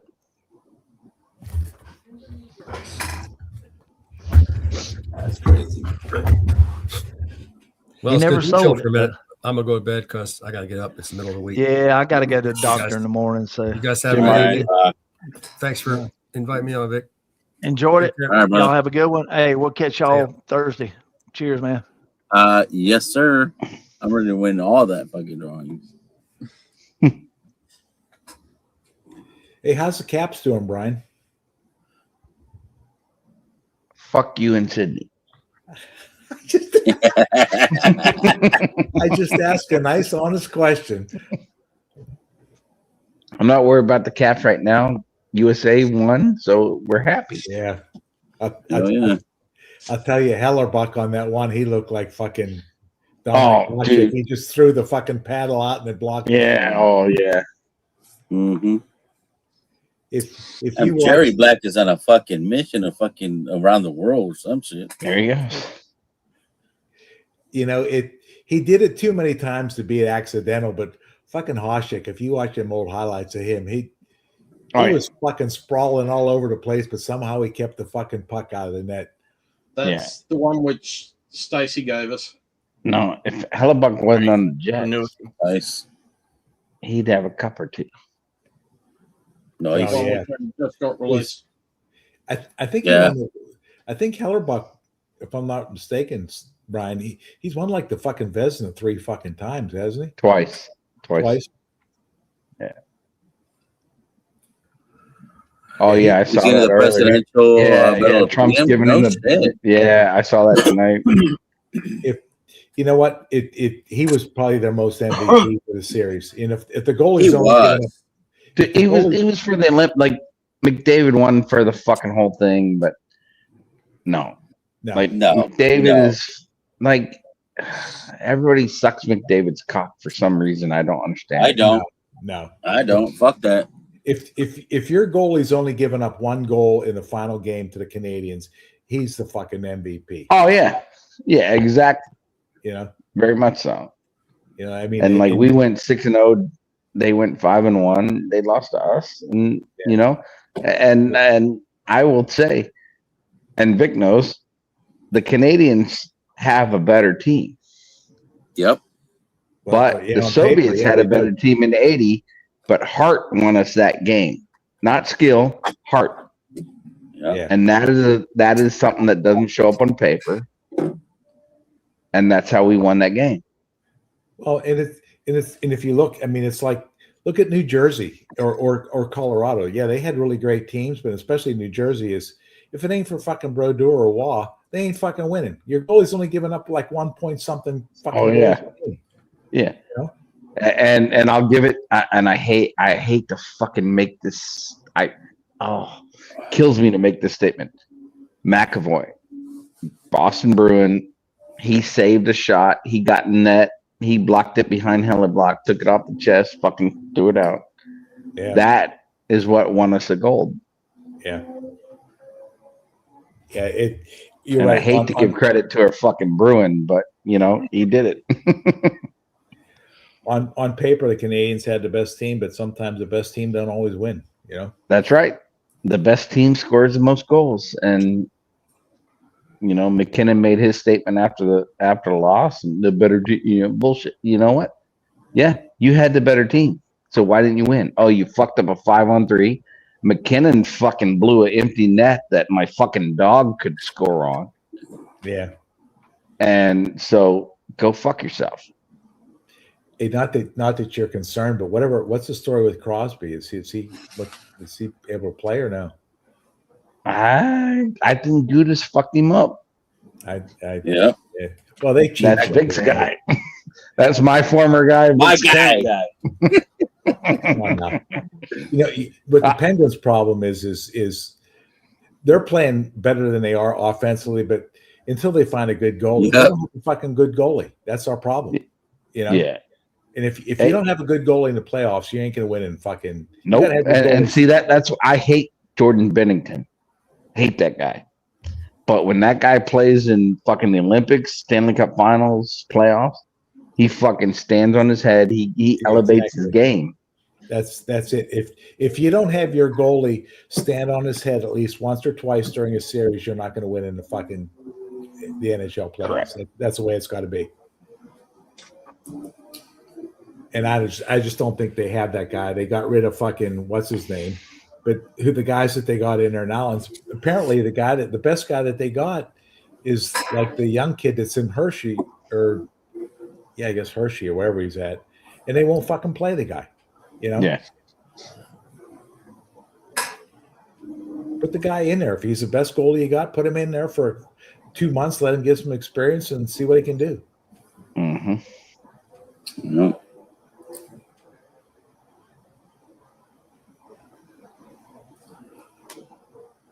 That's right. They start back this week? Tomorrow. Wednesday. Yeah, the association players league, whatever they gave them, they could not play if they came back from the Olympics. They have 24 hours before they can play. That's why a couple of them didn't show up to the White House because they have games and they wanted to play the next day, Wednesday. And was it Hughes that got his teeth knocked out earlier in the fucking game with the high stick? Yeah, Jack Hughes. Yeah, he got smacked in the mouth, knocked out a tooth and a half. But that's not the first time he got them teeth knocked out. He's had them knocked out a couple of times. Hey, it's hockey. If you can crawl on the ice, you got to play. Exactly. Teeth knocked out. That's just an inconvenience. Go back to Miracle. You know when he's talking. I forget who he's talking. You know, you fucking candy ass. You got a bruise. You ain't fucking hurt. Put your shit on. We'll fix your teeth in a couple months. Get back out of the ice. Exactly.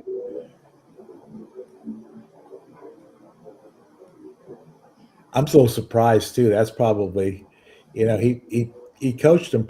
They were kind of stale for a while, but I guess and it wasn't a high scoring game. But for a little while there, Sullivan wasn't. Their lines weren't all that good. You know, they were just they did well in the first period of that game, and then they went fucking off the radar. They didn't do shit. The U.S. team in every first period was fucking horrible. They didn't play first period at all well. I just thought, and I thought, you know, Sullivan, like, make some fucking changes. I don't care who the fuck you got to put in there. Put fourth liners with first liners. Do something, because whatever's going on right now ain't fucking working. Yeah.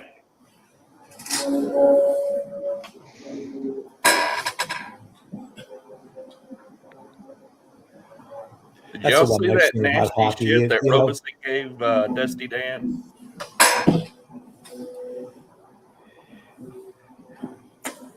Yeah. For the most part, hockey stayed the same. You ain't got all that fucking bullshit that goes on between plays and shit. Like, I just with football and stuff like that. I just there's too much fucking theatrics and shit that goes on with football. That's why I kind of watch hockey and stuff like that. You just don't have that.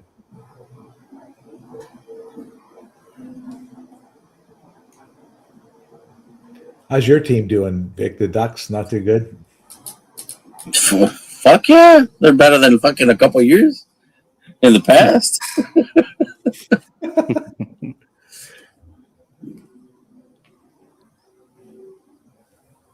Hey, how long was your flight back, Chris? That had to be a haul. It was 32 hours of travel. Holy fuck. That's with the layovers as well, though. 32 hours and how many calendar days? Because you crossed the time zone. Well, we did leave DC Monday morning. We got back here about midday Wednesday. They got wiped out pretty bad up there with that storm, didn't they? Maryland really got hit. DC itself wasn't too bad. Downtown only had a dusting. Okay. But Maryland got pretty well smashed. They got about 2 foot. Yeah, especially Eastern Maryland. New Jersey, Delaware, up into New York City, they got fucking hammered. Yeah. I mean, look, there were cars driving around, though, which had about 6 inches of snow on the roof. Yeah, and the problem is when you get up there, nobody knows how to, well, at least when I was there, nobody knows how to drive in that shit, Yeah. Yeah. But I mean, like when we came back in on Sunday evening, they were already out salting all the roads in DC downtown. But supposedly the 95 was completely stopped because of 3 or 4 major multi-car accidents. I tell you, we didn't get the snow, but I'll tell you, while they were getting the snow up there, it was cold as a son of a bitch down here for like, I don't know where Brian was at, but like fuck Sunday and into Monday with the wind and shit, it was like fucking 10 degrees with the wind chill. It's like, what the fuck? And the crazy part was the week before, it was like 70 degrees. No, we weren't that bad. It was below 0 here in Iowa.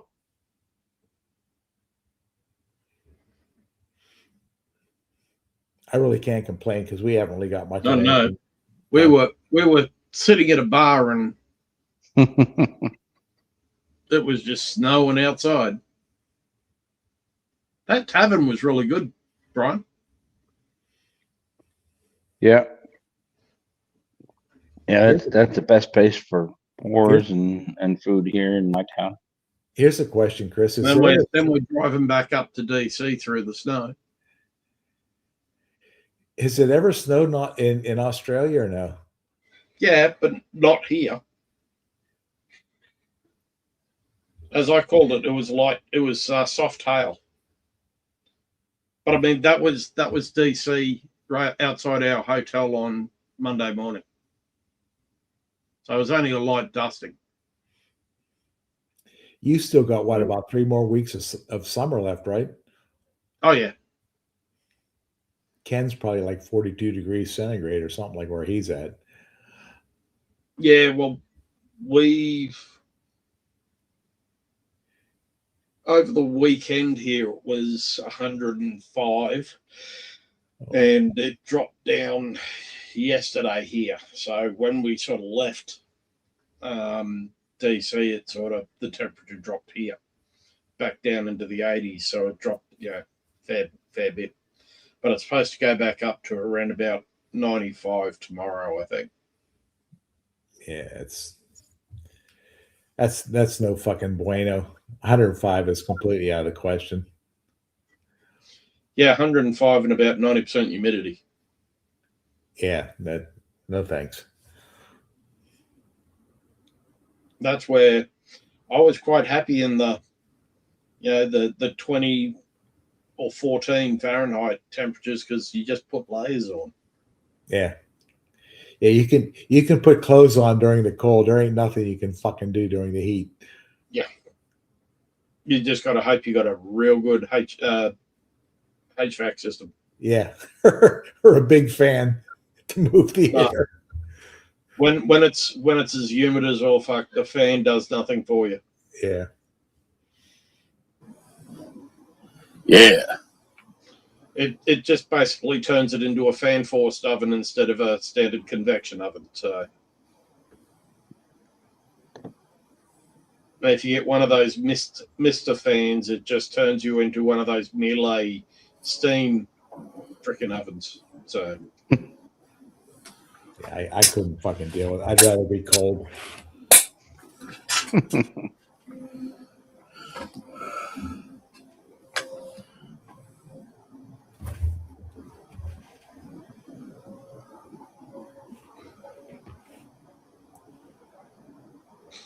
But yeah, it was a long trip home.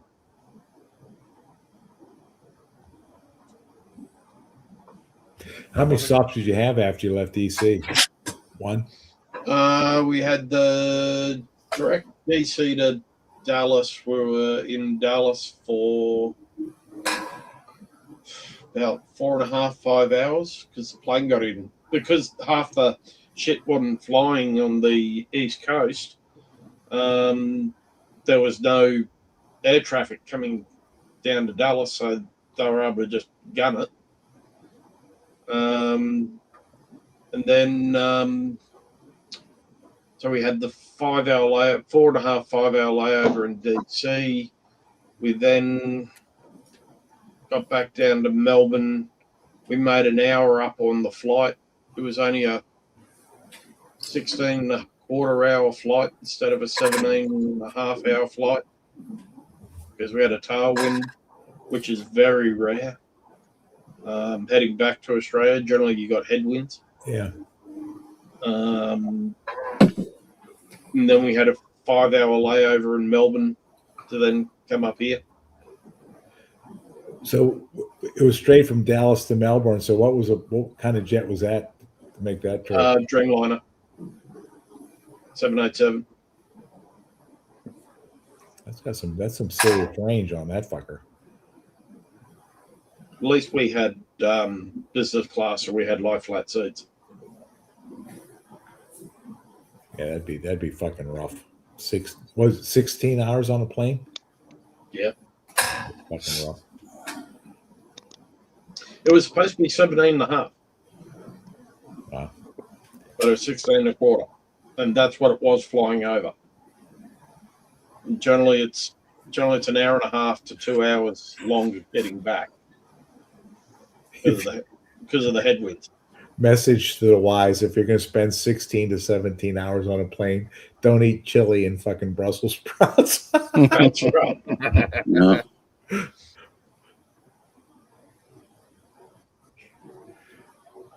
Oh shit! You got these guys now. What up?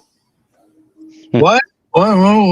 Who? What? Where? When? Hold What on. How happened? did we get here? Chris, What happened? what happened? I don't know. I'm figuring out how to use this YouTube and StreamYard stuff. We ended up here. I clicked some buttons. It's weird, dude. It's weird. What's up, gentlemen? How y'all doing? What up, y'all? It's cracking. Not a lot, man. I haven't seen you in a while, Zach. You drinking any good scotch? I have been, but you know what? Tonight, we went classic, ECBP B520. Ooh. So Yeah. you know, I'm sipping bourbon tonight. It's one of those rare occasions that Zach is not drinking scotch. Finally, you came to the right side. Now you came to your senses, bro. No. It's just one of those, you know, off chances that, you know, there's certain nights that I don't drink scotch. It happens, you know. Yeah. Well, that was last month's pick for the whiskey club over here. Oh, Glenmorangie. So what did I win, Chris? You won the samples, bro. Yeah, Slapshot, you got some samples, buddy. What? Yeah, bud. You got the Parker's, Parker's, the Shanks, Contra, and the Larrikin. Yeah. No. Larrikin light Larrikin cigar. whiskey. No, not light blend. whiskey. The cigar lounge. The cigar blend. Well, thank you. Yeah. Appreciate it. Yeah. Yeah. Brandon Dad killed the sample of the Larrikin light whiskey Sunday night when we got back to the hotel. Yeah. How Yeah, was that's that? good. That was a 146 light whiskey. Yeah, about 146.8. Yeah. Yeah. I might have done a pick of that. We might have went through that barrel at the store. Heck yeah, man. Absolutely awesome. Okay, and we got.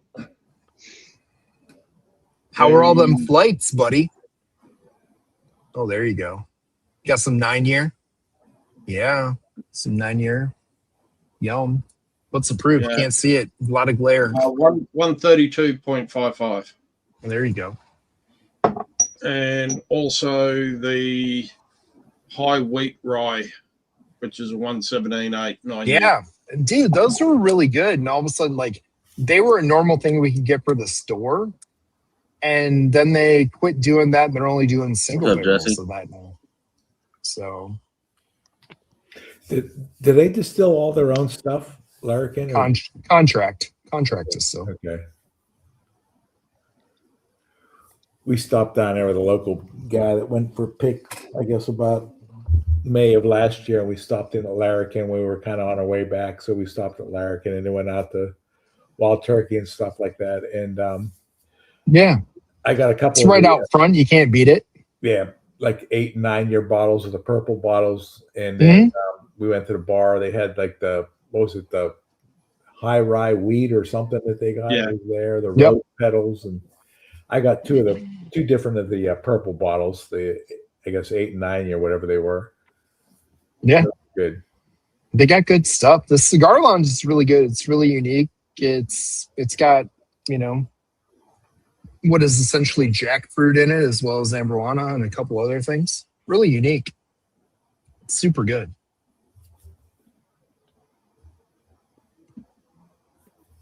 Are you sure Brian's gonna be able to handle that? What? Huh? I think he can handle it. He's not Canadian. He's good. Oh. The Canadians might think they deserve it more than him, but he's the one getting it. Dude. Yeah. Canadians Yeah. serve shit. Dude, I heard you guys talking about it. I couldn't get over when I saw those guys saying we deserved it more. So it's like, Hey, you know what? Anybody that competes in a championship can say that. Yeah. But like, why would you say that? Yeah. Yeah. But skill in that type of game, heart fucking wins over skill every day.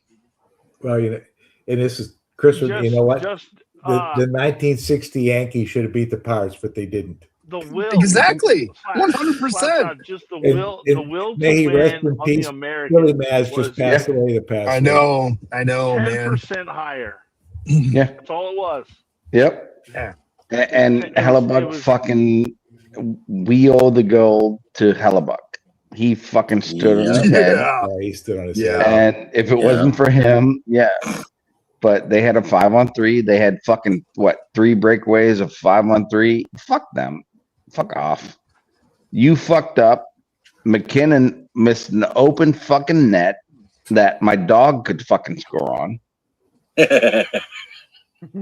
And then he said, which team was better? Well, you fucking choked, buddy, so fuck off. Yeah. Yeah, in the final, I mean, that was a big comment that stood out to me. We were Yeah. the better team. A better team doesn't miss an open net, dude. No. You don't. We deserved it more. You wouldn't have missed the open net. Exactly. Hold on. You through the tournament, you may have played better. You may have deserved what you thought deserved it. But you know what? In those moments, it comes down to keeping it close, and then it went to overtime. And at that point, like Slapshot just said, whoever wants it more is going to win. Yeah. Yeah. It's that way anyway in life, man. Especially when it's sudden death. Sudden death. You You either will want that it or shit. you don't. Exactly. The scramble before the goal. You saw the Americans just fighting for the puck, and it turned. He turned, and it was just right there, and one pass right back to the middle, boom, in. Yeah. And it was, dude, it was a great shot. It was a great shot. Come on, even boxing or MMA, all that stuff. We've watched a lot of people fight a lot of better fights, but if that one guy's got more heart at the end of the thing and lands that one shot, who wins? Hey. Not every fight is Chael Sonnen and Forrest Griffin, right? Where they both deserve to win. Deserve to win, right? It's just like I told Brian, the guy that scored the game-winning goal got his teeth knocked out in the first period. What the fuck? He's still in there playing. Yeah. Give him a break.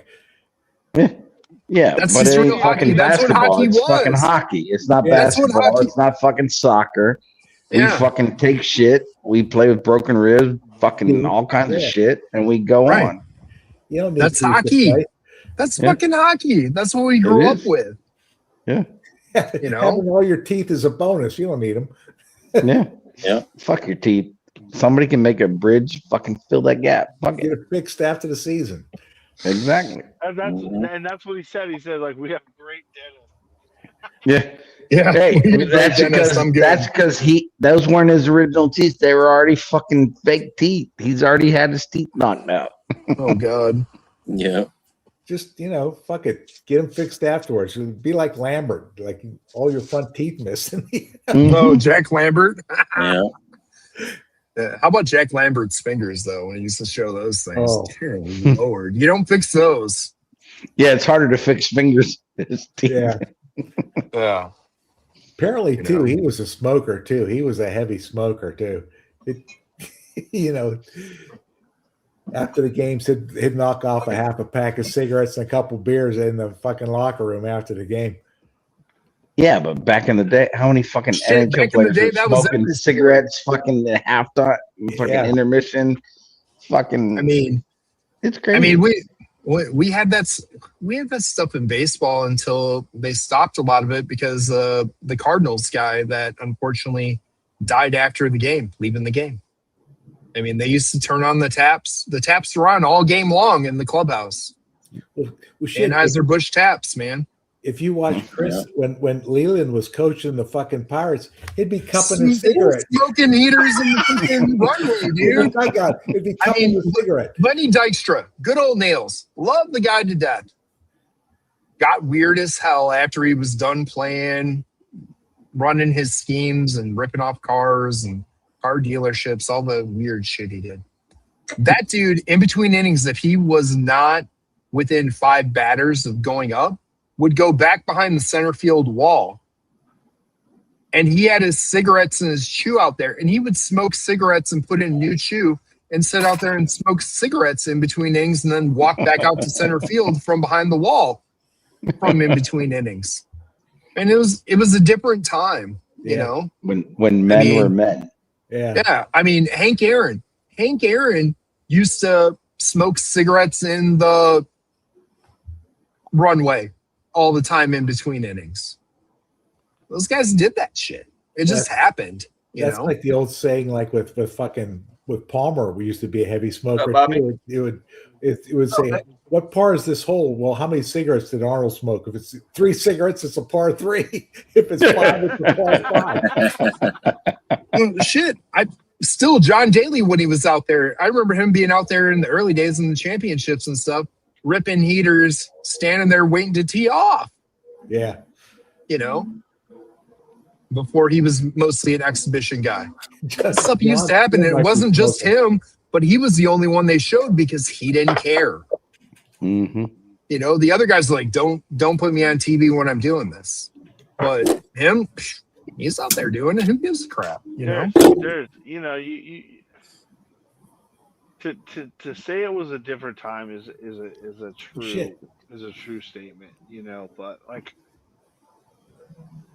Fucking back when my old man was in the army, fucking carton of cigarettes was part of your fucking K rations. well, I mean, you know, like That's a fact. it was just accepted, you know, it was just accepted. It was like riding in the back seat of a sedan and you were hanging out in the back window. You know what I mean? Us No kids were seatbelt. hanging out in the back window, and we were just like, "Hey, what's going on?" You know, like it wasn't anything that was weird. It was just accepted, and you go, "Well, oh my God, it's so dangerous." I'm like, Grab another no, beer. because when the cars got into a fender bender, the cars crunched, okay, and then they just straightened them back out and they slapped a new fender on it and you went on down your way. It wasn't like the cars were total.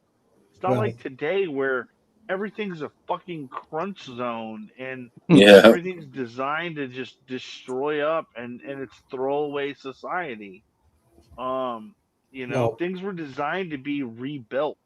well, Right, fact- right. They knew people were going to get into an accident, but they designed things in a way that okay, I can straighten this up, or I can chop this off, weld a new one in, and go on down the road. You know? Hey, going back to that great movie, Rubbin's Racing, baby. I'm gonna ride the outside, Harry, and I'm gonna win. Hold on. What about the guy that actually pulled off the Gran Turismo move of literally? He said, "Fuck it, I'm gonna ride the whole outside." He did. It was Days of Thunder. He really did it for real, and it worked. At Bristol. Yeah, at Bristol. Yeah. Mm-hmm.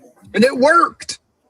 The bullshit wasn't fake that they did in the movie. It really worked, and somebody went for it, and it worked.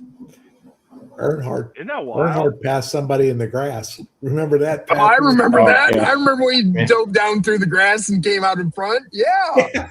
Pass in the grass. Yep. I can remember Earnhardt coming down pit road. He's on the door wiping his own damn windshield under caution. Oh yeah, hanging out. Yeah, that was in Richmond. Yeah. Well, the best part with him is when he flipped his car, he's sitting on the back seat of the fucking ambulance, and he looks over the guy and he says, Oh yeah, he asked the guy if it'll start. He Well, that cranked crank it, and he's just like, "Get the started fuck up out of my and get the car! fuck I'm out getting of it my back in." and finished the race in a beat up fucking car. Yeah, man. Different time, different fun, man. You know? Baseball, football, hockey. I shit you not, man. 80s and even 90s hockey, man. That was some rough and tough shit. Mm-hmm. Like Well, those guys. God damn. I don't Especially think hockey, man. We all watched those games and got excited watching fights and watching guys come back out bloody as hell and stay in the game and play. Well, I don't that's, see that shit now.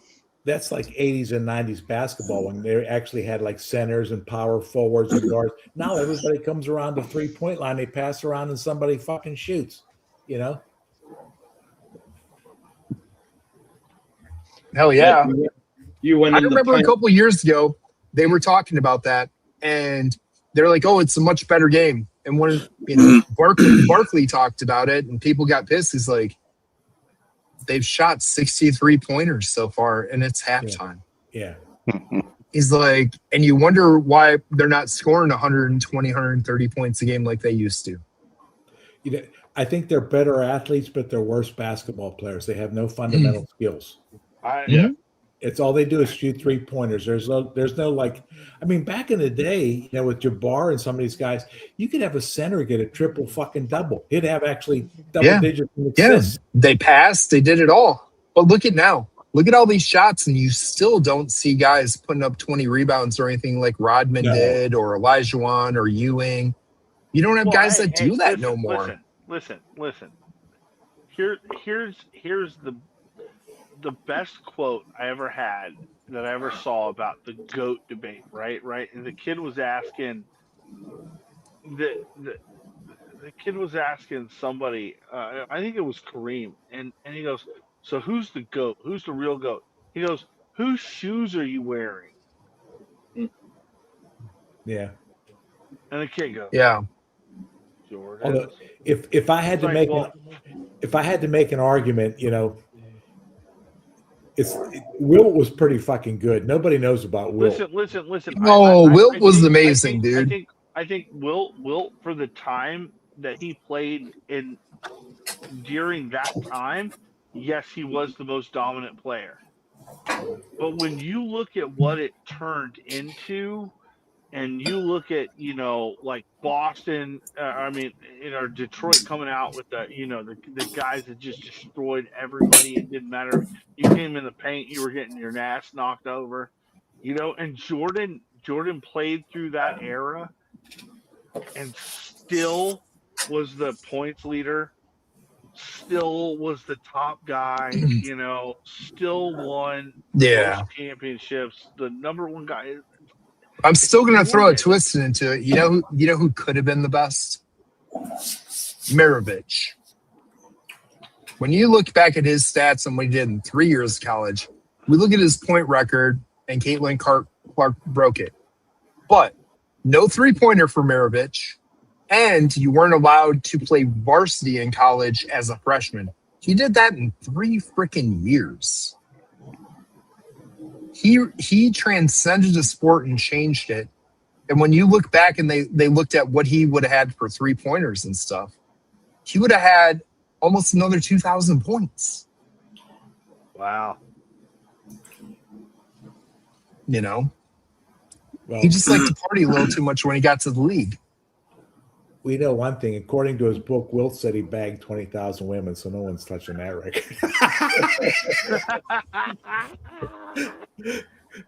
That's like 3 a fucking day. Tried, but we all know he caught a little something. I mean, God bless him, man. That's when you took a shot and you're okay.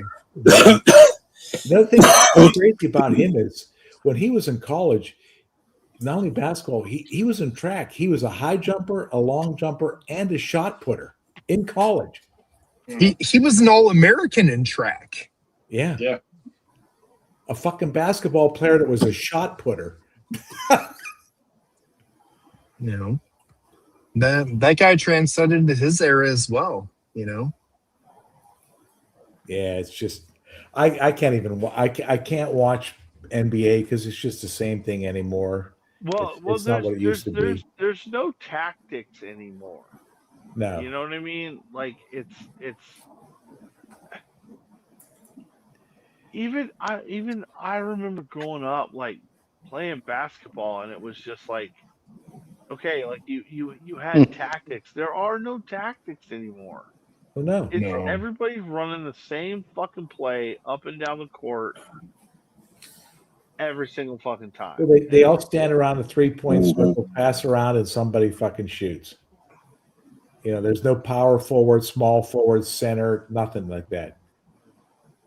You don't see anybody doing fucking screens or low posts or that shit's gone. Yeah, we're seeing a little bit of it come back. We're seeing a little bit right now. I'm going to say that, Cooper Flagg doing some awesome stuff. There's some great guys coming out of college. We have some coaches that they're putting that stuff back in, and we're starting to see it. I just hope we start to see it transcend into pro basketball. I mean, the big one is you look at all the height of all those players, and then you look at Spud Webb being 4 foot. Not well. What was he? 5'2"? But 5'3". Well, they said 5'7", but he was like 5'3". Yeah. But he could dunk. He could. Yeah, he could. That dude got up, man. Muggsy Bogues was the 5'2". Hey, Chris, guy. I find that's a personal attack on me. That's not a personal attack. That just shows you could have been an NBA guy if you weren't playing hockey, bro. Yeah, I can't remember who it is, but You know, that's not a personal attack. the picture of No, the picture that's of just either- that's Listen. Brian got told he was the most Tolkienist player ever to play hockey, and he just stuck with it. You know, like the dwarves had to have a representative to up the flag. I mean, they did in hockey. It was Theo Fleury, right? Yeah. Yep. Theo Fleury. He was a badass, man. Theo fucking represented us 5-6 motherfuckers. Was it Spud? Right. Where did the Spud name come from? I want to hear this. I don't know the whole history of Spud. I just know he was fun to watch play for the Hawks, man. Was it Spud Webb or was it Muggsy Bogues that they put the picture with Manute Bowl? Muggsy on Sports Illustrated. Muggsy at 5'2". Yep. Muggsy Bogues, 5'2", baby. Manute at what? Fucking 7 what? Charlotte Hornets. Yeah.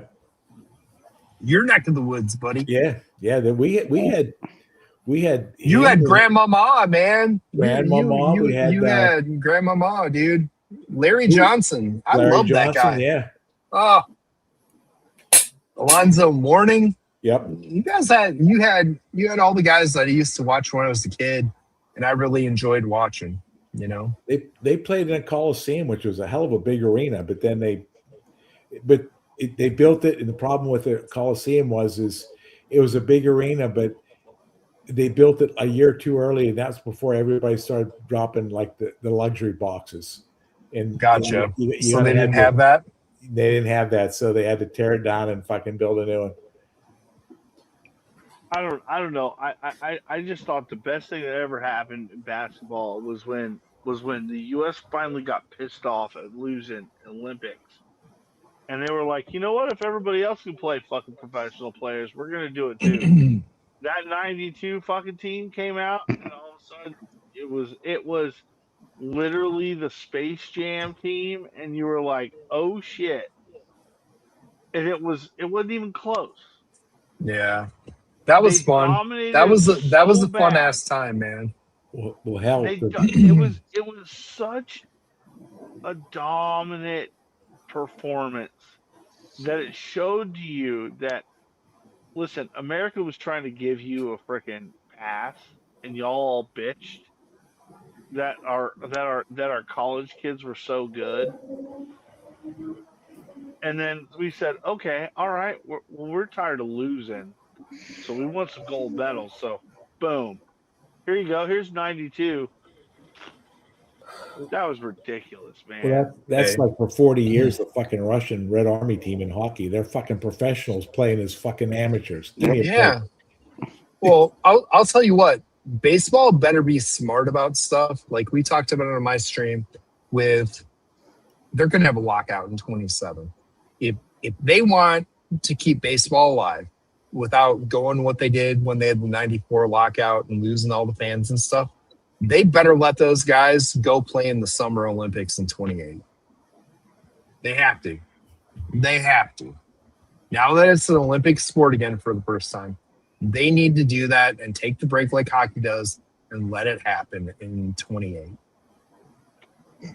Because that's going to bring some life back to it. Bring back people being like, oh, hey, let's find out who the dominant is, you know? I'm just like, I want to see World Baseball Classic, but on a higher level. Oh, I want to see it. I'm just hoping somebody with some money buys the fucking Pirates, and maybe we'll have a competitive team in like 50 years.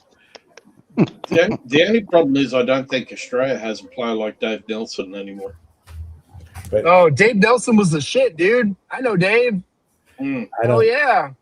I don't see Nutting selling the Pirates. Do you, Chris? It's from my hell no. I talked about it on my stream. He's making too much money. Well, when they get the collective bargaining payments, he's getting about 70 million more than he pays in salary. Yeah. So I said on my stream that I hope, I don't even want to see a salary cap. I want to see a salary floor. Yeah. Because if we put in a salary floor and make everybody spend money, players What's are up, going to go Cherokee? all over the place because they're going to have more of an opportunity to make money without going to one team. Because teams are going to have to spend the money, and we're going to see baseball be better. I was hoping somebody like maybe Cuban or fucking the guy that owns the Panthers, who's that Tapper or somebody by the Pirates that really wanted to try to have a nice baseball team. You know? Yeah, I mean, even all the crap that the A's did with their new owner, he invested this offseason and started actually spending money. And he's in the process of spending money. So it's good. But the Pirates, like I talked about, they have so many good prospects that can actually play with, like Bubba Chandler, Seth Hernandez is coming. They're going to have 3 frontline starters that'll throw over 100 that have more than one pitch. And you got Connor Griffin. That is the best thing we've seen since Alex Rodriguez. That's great stuff to build around. Well, and they got that pitcher. What's his name? Science or something? Paul Skeens. Or Skeens, you got Skeens, and then you had Bubba Chandler this year. And then you put in, Seth Hernandez, who's 19 years old, throwing 100 out of Cali and spots all of his pitches at a young age. Dude, they have the makings to run the gamut. But they just need somebody that's going to bring in supplemental guys that don't have to be frontline, like top tier. But if you're bringing mid to just above mid-tier guys to supplement that lineup, you're going to run the show. But every year that's their contract year, he always has the fucking fire sale and gets rid of all his fucking good players. And that's you probably got one of the top 4 fucking ballparks in the fucking league. In one of the by top far, it's beautiful. Teams. It's absolutely beautiful. But it's just horribly run, and he's not signed. It's just a cash cow to him. Yeah. So, Chris, you've got Australian baseball. So I know you guys aren't close to Wembley, but did you know with your Australian baseball league that I did all the design and all the logo work and all that stuff for the Wembley Magpies and the Wembley Athletic Club? Oh, cool. That's me. Woo! I didn't even know there was Australian baseball. Oh, they got a Nobody league does down there. They've got a fun pro league down there. They've got all kinds of good stuff. When Dave Nielsen came back from the States, it really took off over here. Yeah. Did it really took off? There was about 3 or 4 players who played major league who came back to Australia, and yeah, I mean the Australian Winter League used to be a top place that we sent players all the time. Yeah, because I think you guys used to send all your development players over to 100%. Yeah. Yeah. Yeah. But no, I did all those logos and stuff. So cheers to Australia. All right, gentlemen. I'm off to bed. See you. All right, slaps on. See you, Brian. See you, Brian. Play run. I have one more pour before I go to. I think Chris probably saw Southern Star. Yeah. Southern Star. Paragon wheat coming out of North Carolina. Famously used now by River Roots and the Junkies. Yeah, who they contract distilling for besides themselves? Brothers Bonded. Yep. The Junkies that bought a lot of wheat barrels, all the wheat coming out of the Junkies is that. All the River Roots barrels are from them. I thought it was from Southern Distilling. Yeah. That is Southern Distilling. Yeah, like I was telling Chris, all they need is their a label, little bit more time to get some of the double-digit age barrels up there. Yeah. I think, what are these, Chris, like 7, 8 years old, something like that? Yeah, they're all 7. They're all 7. That's what people are contract buying from. I mean, if they can get 10 and 12-year barrels, those are going to be fucking primo. I'm going to tell you what, the barrels the Junkies have got from are way better than the River Roots ones. River Roots sent me 2 sets of samples of their wheated. I didn't take any of them. I mean, they're okay. But for the price point, especially when I've had the Junkies ones, and the Junkies ones go out at $60, $70.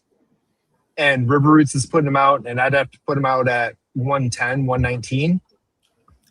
They don't stand up to the ones the junkies have had that they've aged up in Michigan. It's not even close. Like, we did a comparison when we did the samples, not even close. So we didn't do those from them. Yeah. So do they buy the barrels and then just take them up to Michigan? There you go. Yeah, they buy the barrels and let them age up there in Michigan, and they're what they call a rick house. They're big ass shed. Yeah. As long as it keeps getting hot and cold. This one, Chris, is 111.7 proof. There's some nice stuff that comes out of there, without a doubt. Yeah. Like I said, the only thing they're missing is time, and they 111 can't. is the one that I've got. What was that, Chris? 111. He's got 111. That's about what mine is. And then I've got the car strength weighted Paragon, which I brought home as well. Nice. Which is 113. Hey, not to change the subject, but hey, do you see, Zach, that Ardbeg's putting out a 10 cast strength that's being released at the end of this month? I hope that makes it somewhere over here.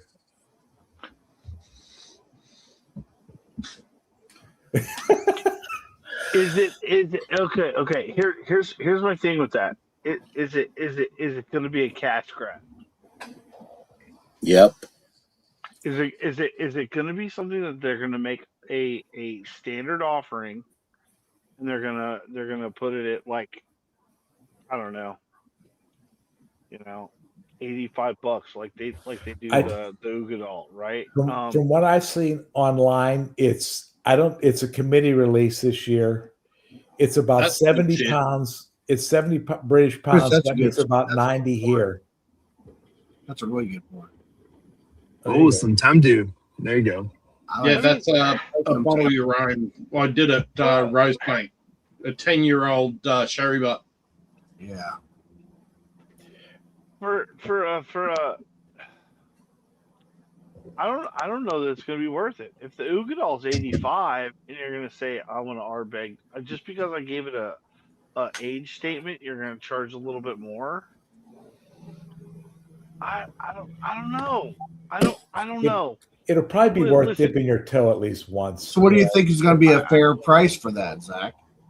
Well, it's not that it's not a fair price. What I'm asking for is, they've had so many of these committee releases lately that have been,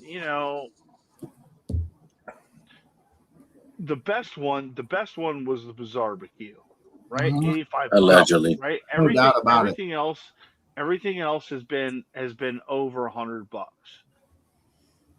If they drop this at 90, 95, okay. I'm interested once.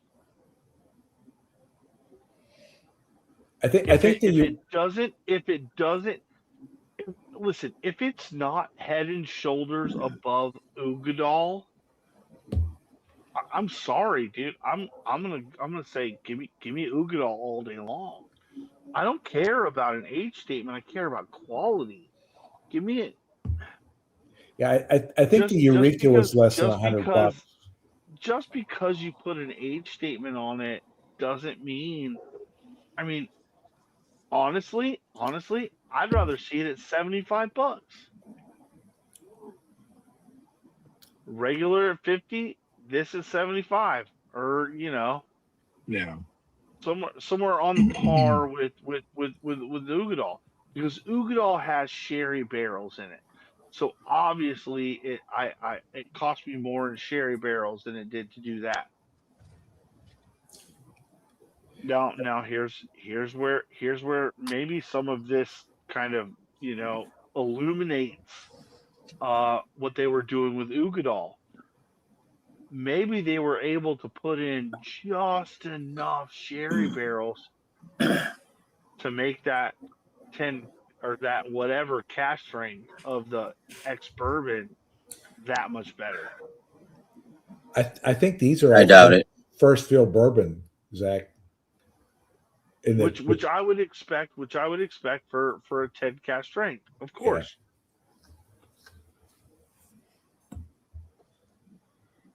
I don't know. Yeah. I don't know. I don't know.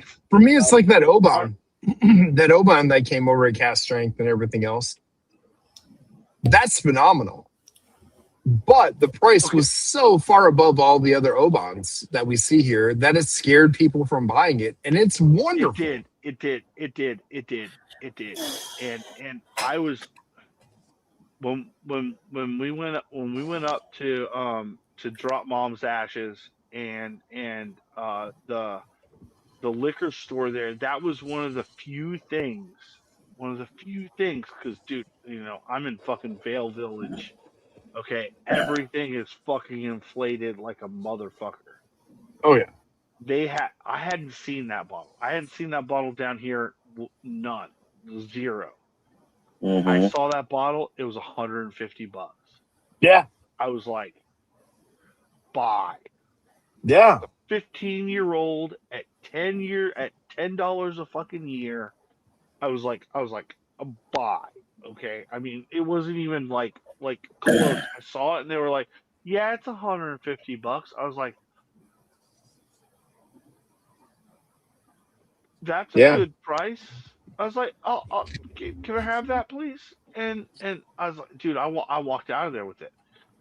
It's wonderful. It's wonderful, but I have people that struggle with it at the store because of the price, because of regular Oban prices. Holy shit, was it head and shoulders above regular Oban.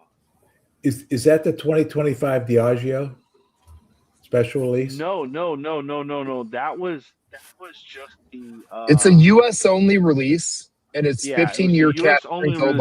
15-year-old cask strength. I think it was a 24. It was a late 24 release. Late 24 and early 25. Yeah. Most everybody saw it in 25. But when I saw it and I saw it at $150, given where I was, okay, and I hadn't seen it down here. I probably would have seen it at 140 down here.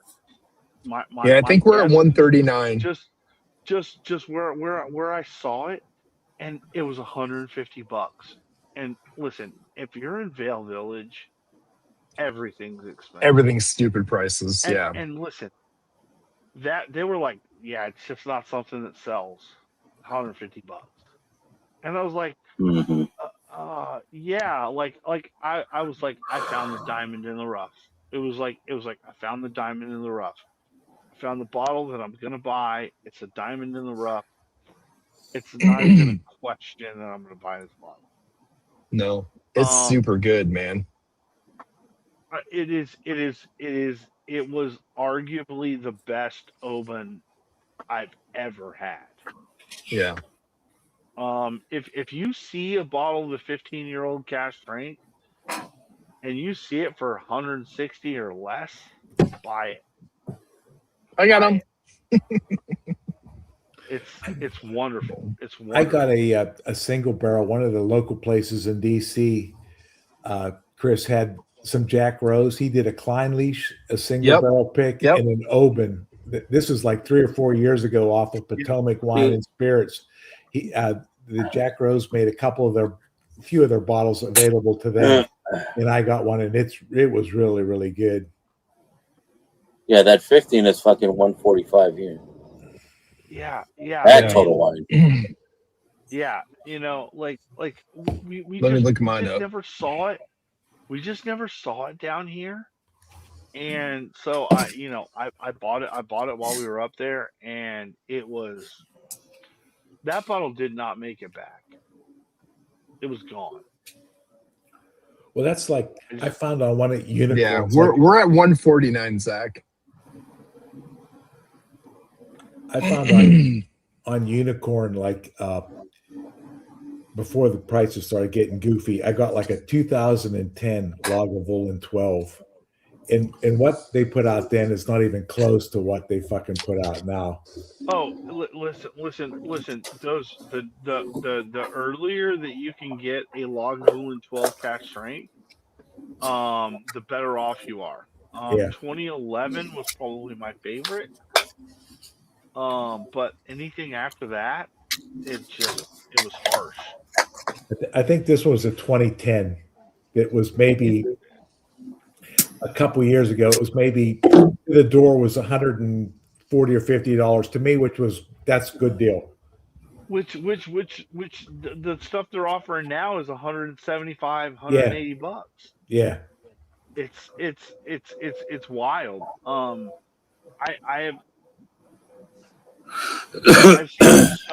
seen some stuff really like get elevated in price, and I'm like, why are you elevating that in price? It's like it sells at this level, and they're like, I don't know. We get pricing from whoever, and I'm like, that shit ain't gonna sell. You're not gonna sell that stuff. Well, some of that worked into my favor because Right. the local specs here put a Kilholman 12-year-old ex-bourbon cash strength, and they put it on sale for freaking I think I walked, it was like 85 bucks. Oh damn. It was like 140 down to 85 bucks. It was like 90 bucks out the door, and I was like, that was one of the best freaking Kilholmans I've ever had. It probably stood the price at 150 bucks, but no one is going to try Kilholman at 150 bucks. Was that like the Montclair Bay? Because they don't generally reside at that price. No. You know what I mean? Even though it was phenomenal, I still think that if you had just dropped the price like 20 bucks, said 120, you would have sold those bottles because it was a 12-year ex-bourbon, and you were just like, okay, $10 a year? $10 a year sells scotch.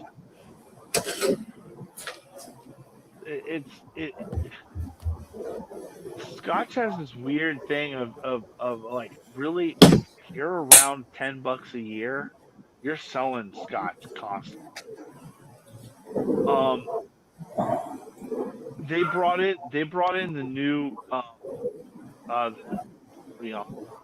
Glen Scotia Victoriana. They put it at $130, and I was like, "What are y'all doing?" Big League. Did you try those River Roots 14-year rice? Yes. And I passed twice.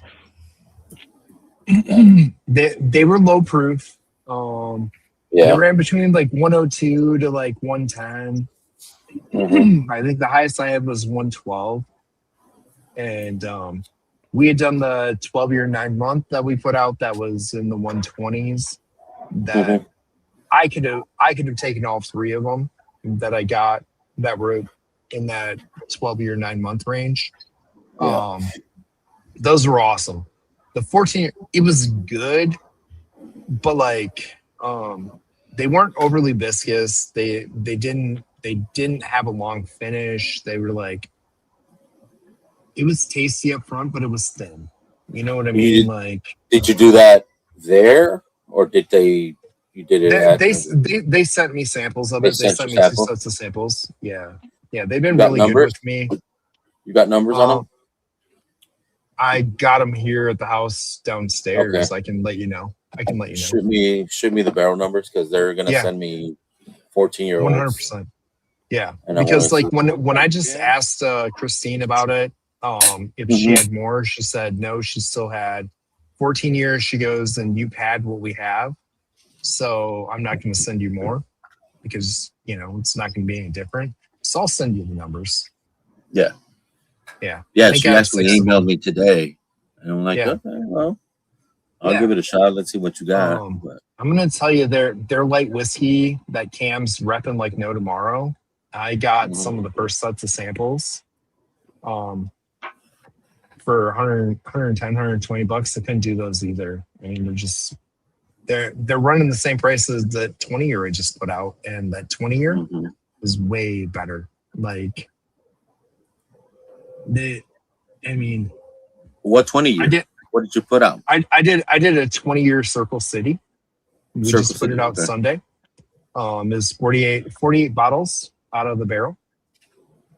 Shit. It's really good. I still have a couple left. They're not sold out. People were scared by the 130 price, but around here, dude, they're super good. And like when I see people raving about these Green River produced ones, if you don't know, they're Green River of the 9010 that River Roots is putting out. They're not that good. They're not that good, man.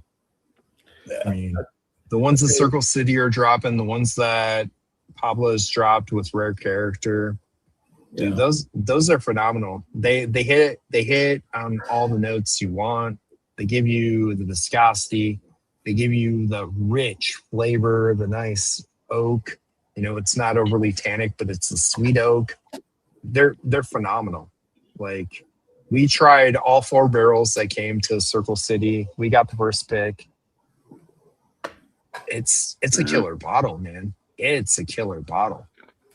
But, you know, and that's I poured it for everyone when we did the original pick, or we were doing the River Roots pick. And I'm like, is this one worth it? And they all looked at me and I'm like, well, I'll put it to you this way. Okay. You guys are members of our group. How many bottles of this would you buy? Every one of them sat there and did the, I'm like, okay, stop there. You didn't instantly tell me you're going to buy 1, 2, or 3. You all thought about, do I even want to buy a bottle? Yeah. And they're like, yeah, thanks for saying that. Like, we're doing this pick. So like, we want to say yes, but we didn't want to say yes. I'm like, we're not going to take it. That's how we work here. We're not going to take something just to take it. Right. I'm like, yeah, you guys told me everything when you all went, I'm like, I was out instantly. I mean, we weren't going to do it. I'm like, it's got to be, oh, I want to buy 1. I want to buy 2. I want to buy 3, 4. If it's not something you want to buy multiple of, I don't want to take it. You know? Yeah. We're in a market right now where there's a lot of great shit out there. If you don't want to take multiple bottles of something, I'm not picking it as a single barrel. It's just not happening. True. You know, there's no reason to. There's no reason to. There's so much good stuff out there if you're patient. Yeah. But if you're desperate or think you have to pick it because they sent you something, you're setting yourself up for hard sales, man. You know. And I mean, we've got enough stuff coming into the store this year, you know, 40 picks already, that there's no reason for me to take hard sale, you know. I don't want to work that hard at something. There's no reason. These things, everything we've done has sold itself. I mean, we're in February still. We put 8 barrels out already this year, and 6 of them are gone, and the other 2 are almost gone. So there's no reason to bring something in that I'm gonna have to push for. Well, but also, here's the deal: you brought in 2 barrels this weekend, and they're almost gone. So, you know, it's yeah, almost 3. We got the. Have you tried the A126 Elijah Craig rye? That's pretty decent at retail. That's price. good. That's good. Yeah. I think that was better than the first one. It sets up well with the one that they did as the bottle your own. I got to try that while I was there. That was really good.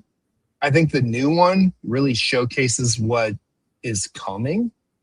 I don't think the first release really showcased what they have going on. No. The first one with the 108 proof it wasn't bad, but it wasn't bad, but it's not what I tasted on their barrel their own, where I was like, oh my goodness, this is amazing. It's not what they're capable of. And no, not at all. The one that came just out the last month or so, that one is moving in the right direction. Mm-hmm. You know, I think they have something really, really good going with that stuff. I really do. Well, you know, they need to bring their game up on the fucking bourbon because that shit's been a disappointment the last couple of years. And I know they got the fucking barrels, so I don't know what's going on over there, but that place has, I think, somewhere between 2 and 2.5 million barrels under Rick. You can't put out a fucking good EP. What the fuck's going on? Well, Yeah. that I'll say this, we're always looking for the 20s or before, because we've been spoiled. I think the B525 was really good. That was good. And I think a lot of people don't give it its due because they want to compare it with a C920 or a B520. Yeah, 23. Okay. Mm-hmm. Yeah. The C923, I think it hangs with it all day. I think it does. And we see C923 selling for $200 on secondary and shit. I can go to Costco right now, my local Costco. They've got probably 300 bottles of B525 for $53. That's a good. That's a great buy. And it's just sitting there, and people are like, it's not as good as C920. Well, you do it blind next to C923, and you're going to say, oh, both of these are really good. Mm-hmm. Those two are the best two bottles they've done in the last 3 or 4 years. The 923 and the 525. And I'll tell you what was good. I got one. I stumbled into it. The lady put it out in the glass case because it came back from Mixed Beverage around here, which is the bars at the local ABC stores. Is the 90th anniversary is good too. If you try that. That was a really solid bottle. It first came out and people were all over it, and then people shit on it a little bit, and then it dropped in secondary, which was nice. And people quit chasing it. We got a second run of it. And all of a sudden it took off again. And people were like, oh, I want that. I want that. I want that. That was way better to me than the 18 year they put out. Well, by far. And the 19. I've only had that 90th, and fuck, that shit's a banger. Yeah. To be a low proof. Fucking. Well, and that's what people bitched about. It was low proof. Yeah.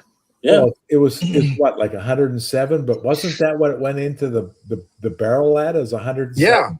Yeah. Yep. Yeah. It's solid all day long. We've just got, and I'm going to say this, working from the store side of things, not the connoisseur side. So many people are so concerned right now with proof point or age statement over quality. Yeah. They want that age or they want that proof. I've had a lot of high proof stuff that's just kind of like meh, I got a fun rye coming out this week. I'm not gonna lie, it's freaking hazmat, 95.5, over 10 years old. It's banger. But there's a lot of stuff I've tried over the past 6 months that was in the same age range and proof that wasn't. I could have put it out and been hazmat and people would buy it all day. But I'm not gonna put it out under the store because we've set a level where everything is here. I'm not gonna put out something here just because it's hazmat. There's no way. There's no way because as the store, we're only as good as the last single barrel we put out. Yeah. If I have a big swing and a miss, you ain't coming back. In what they did good with that 90, I don't know what the blend rate was, but they put some of it in that heavy char barrels or something like that, and that really it boosted that. It was a lower proof, but it boosted the flavor in that, and it was really, I really enjoyed that. Look at what the Heaven Hill heavy char sells for. Look at that price. It's almost $1,000 a bottle. It's almost $1,000 a bottle, and people are like, oh, this is low proof. That heavy char wasn't much higher. You see, Scotch went through that. Are you talking about the Parker's, Chris? The heavy char? Yeah. Well, see, Scotch went through that like 4 years ago, right? Right when Ardbeg released the Wee Beastie at 5 years old. People were like, "Oh my God, how can you release a 5-year-old whiskey?" It was like, it was good, and it was $30. It was unpretentious. It was $30. It had a sherry component. I was like, dude, it's like Ugadal light. And Yeah. everybody was like, "Oh, well, I don't want it because it's too young. It's too young for Scotch." It's like, Right. Well, that's well, where I'm going to give hold on, Kevin Hill hold on. a compliment. Well, Chris, give me 1 second. I got you. It's like they didn't realize that Kilholman had been releasing 4 to 5 year old freaking barrels for ever because they hadn't been able to catch up. But Yeah. they're over here buying all these Kilholman barrels, going, "Oh my god, it's the greatest shit ever." It's the same age. Those Yes. Octomores only 5 years old. Now, all of a sudden, you're worried with an age statement.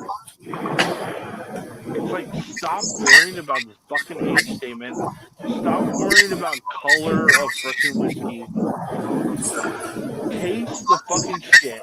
If it's good and it passes the mustard test, then holy shit, then tell everybody to go buy it. Most It's like Octomores it's only like 5 years have old some too. rather than being so worried about what somebody else is going to say about your opinion. Have your freaking opinion and just say, you know what, this is good, and stand up for it. Who's got all the It is. feedback? It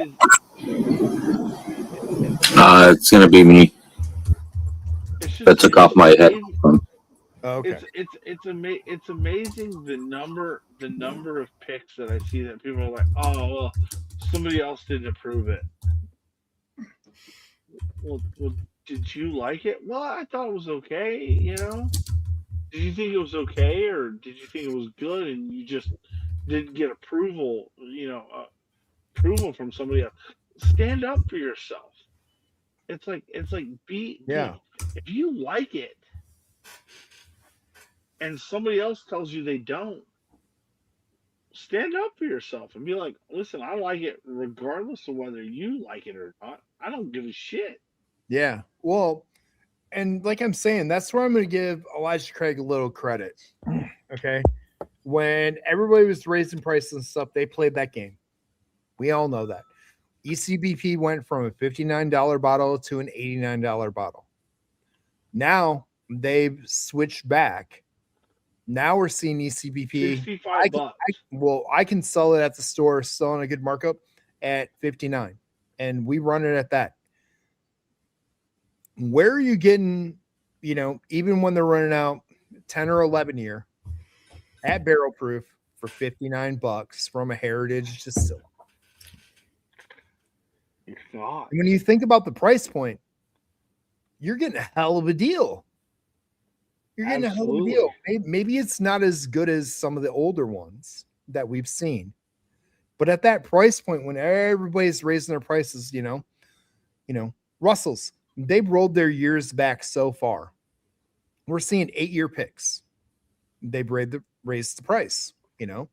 They're 89 total wine. They're $109.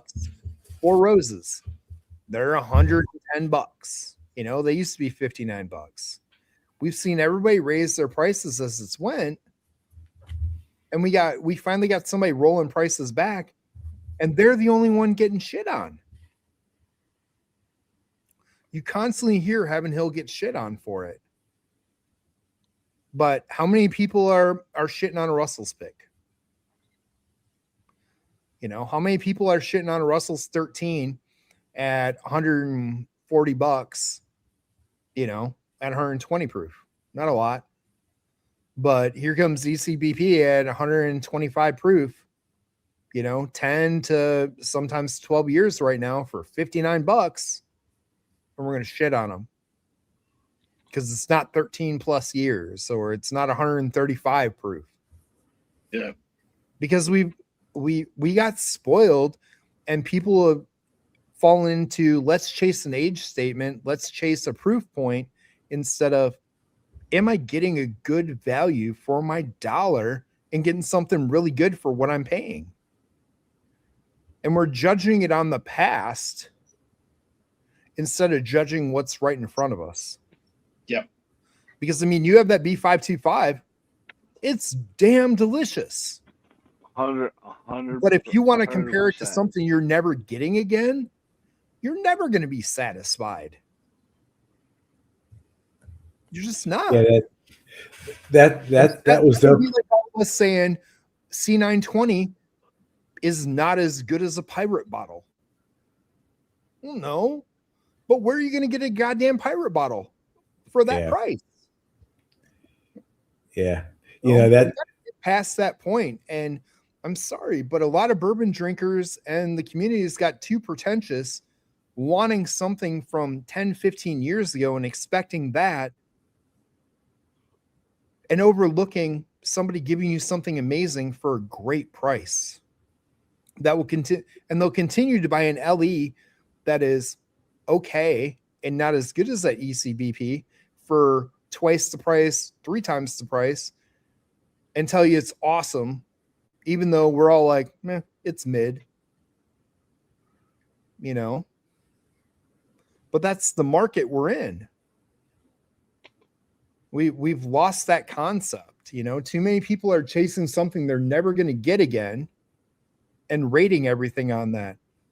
But if something costs more and has a higher proof, it's instantly better in their minds. You know? I mean, shit. I put out these Jepsons left and right that are $39 and $34 at 10 years old that are absolutely killing other MGP releases that people are putting out that are 9 years old and they're paying $130 for. But they'll tell me that $130 bottle is way better. And if I give it to them blind, they're like, no, I like this one. I tell them what it is, and like, oh, well, I don't know. And it's everybody's basing shit on price. You know?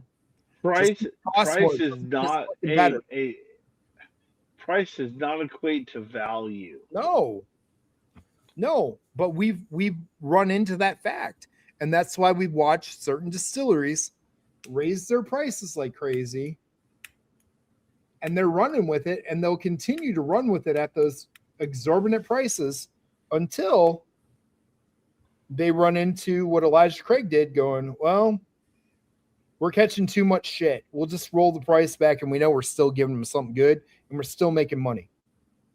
Yeah. You know, that's what bothers the hell out of me with a lot of the stuff in the industry, you know, and I'll tell you what, a lot of the picks I do, I base it, I've got something that's very similar, and like Dark Arts, I like what they're doing. They've got some good stuff. But when I get an 11-year-old sample from Dark Arts, and I brought one in almost 2 years ago now from them, and it was $109 for 11-year, and it was awesome. And now I get the next one, they tell me it's going to be $199, and it's a little bit younger, so it's 10 years, 9 months or whatever, and I'm putting out a 10-year Jepson that's roughly the same age, and Jepson's $39. Well, shit, I'm going to go pick 5 of those barrels, and I know I'm going to sell them all compared to the Dark Arts at $199. Yep. You got a cool story, you got a cool bottle, but at what point are people? I'm going to start losing people if I keep on putting out $200 picks when I've been giving them value picks at $39 and $59 and $69.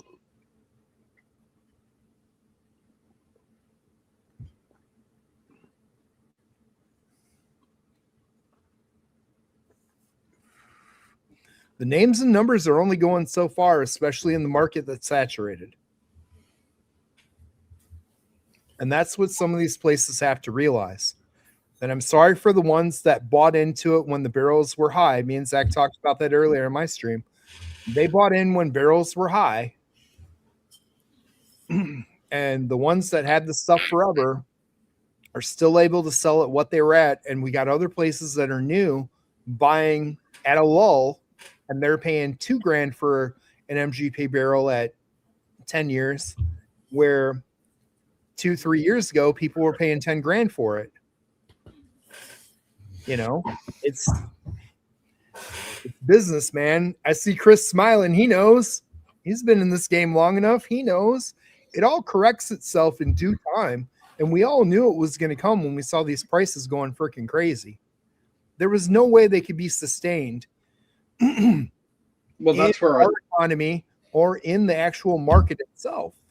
That's where I said in the chat, your chat earlier, I said someone made the comment about, is it going to be a downturn and, blah, blah, blah, and everything. And it's sort of like, might be over there, but I mean, over here, it's still going to be a really big sort of thing. We kept his open on the last downturn, so we'll do it again.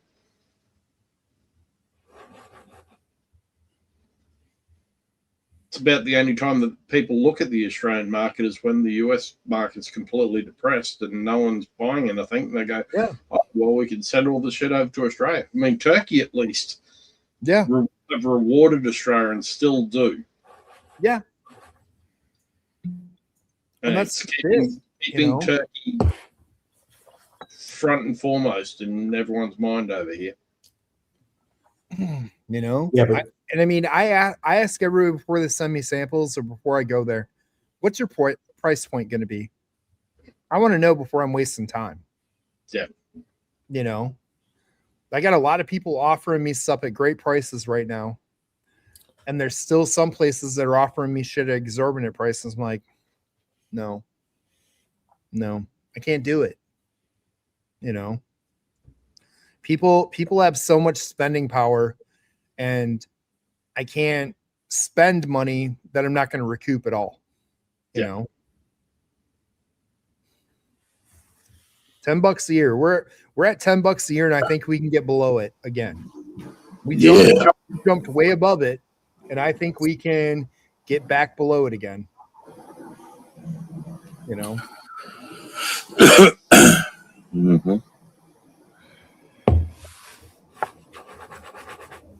And I think in the next couple of years, we're really going to see it. You know, there's enough new brands that have gotten in at the right point of stuff that are able to put out quality products at an amazing price.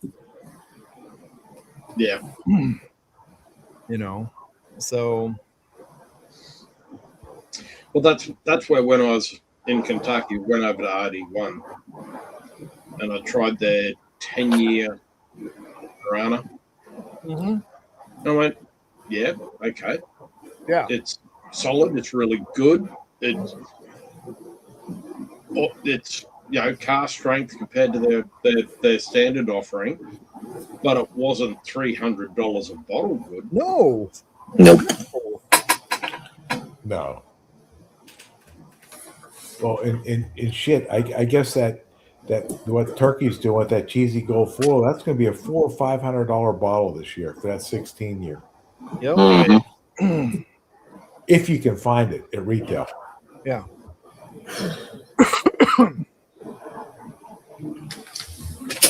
Yep. You know, and they jumped into that play in the market game 3 years ago, running the prices up.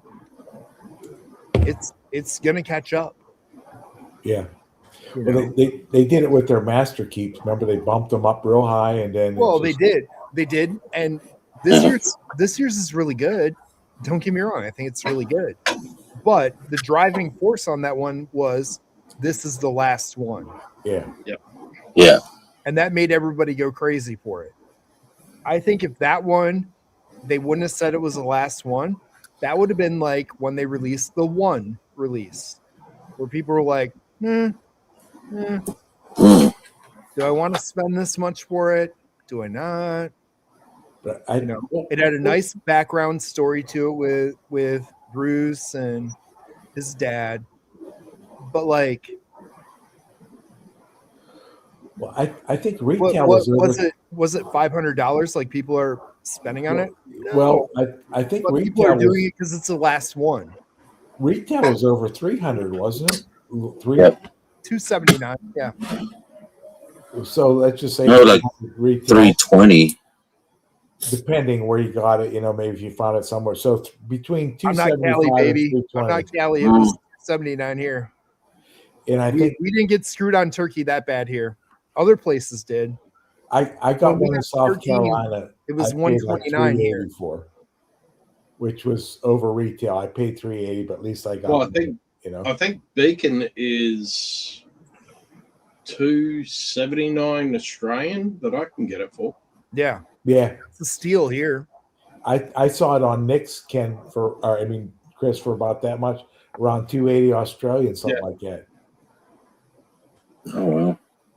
And we got it released over here 2 weeks before the US because we had Bruce over here, and Bruce didn't say anything about it being the last one until after we'd done the samples and everything. We were talking, where they're going, "Holy crap, this is good. This is what a lot of other stuff should be." And it went real quick it's actually too. the last one. The two before it weren't that good. No, they were good, but they weren't $300 bottles. No, the Voyage was it's all right. Voyage, But and you know what? Nobody batted an eye. Nobody complained when they were 169 to 179. Nobody batted an eye. They jumped to that $300, roughly $270 to $300 price point, and we all went. You walk through Kentucky, they're sitting at every Total Wine. They were sitting everywhere on the shelf. Yep. And the only reason Beacon ran like it did, and I swear to God it did, was because they said it was the last one. Yeah. Yeah. And it got this amazing following now on secondary, people bumping up. Dude, it's solid, but it ain't all that. It's not the end all be all of what we've tasted, any of us. It's really good turkey. Really Beacon is what a master keep should be for around $180. That's what it is. Not $300. All day. 300, 500, all this. No, I'm not going to pay that. Well, and they saw all the people selling this shit on secondary, and they're saying, well, fuck. Why can't we make this extra $100? We know people are stupid enough to fucking pay for it, so let's just charge it. I mean, come on. Buffalo Trace raised theirs. I remember getting BTAX for $89 a few years ago. They're $159 here. $159. Okay, they're at what the market was at for an LE. To be honest, for the last few years, it's not the end of the world. But we have other places, like I said, that have doubled that. And why? Yeah. Why? Look at Four Roses LE. Yeah, it Four jumped Roses. $300. Those used to be $160. We see Angel Zemby doing it, $300 LE release. Come on. Yeah. Everybody thought that $300 price point was where every LE should be. It's not. Well, like Chris said, RD1's doing it. A lot of the smaller ones are doing it. But are they giving you something unique? Well, and they got to realize that people's COVID stash of money is gone. People don't have the money they had 5 years ago, when the government was throwing out money like it was fucking monopoly money. Yeah. Well, and that that's part of the shit. COVID, and I'm going to say this from a store standpoint. COVID was probably the worst thing that ever happened to the U.S. consumer, because we started the online shopping. And there's a lot of studies on it, and people have done it now, where people are willing to pay an upcharge for stuff for the convenience of not going to the store. Yep. Look at Amazon. I can go to Amazon and give me a recommendation for a product and tell me it's $80. But if I search that same product on Amazon itself, I can find it on there cheaper. Yep. But Chris, there's crazy people out there buying that cheaper product. Your recommendations are all cheaper because they realize that's what you're shopping for. But if you're willing to pay that top dollar, every recommendation's the highest price point they have on the platform. Mm-hmm. And that's where we're at.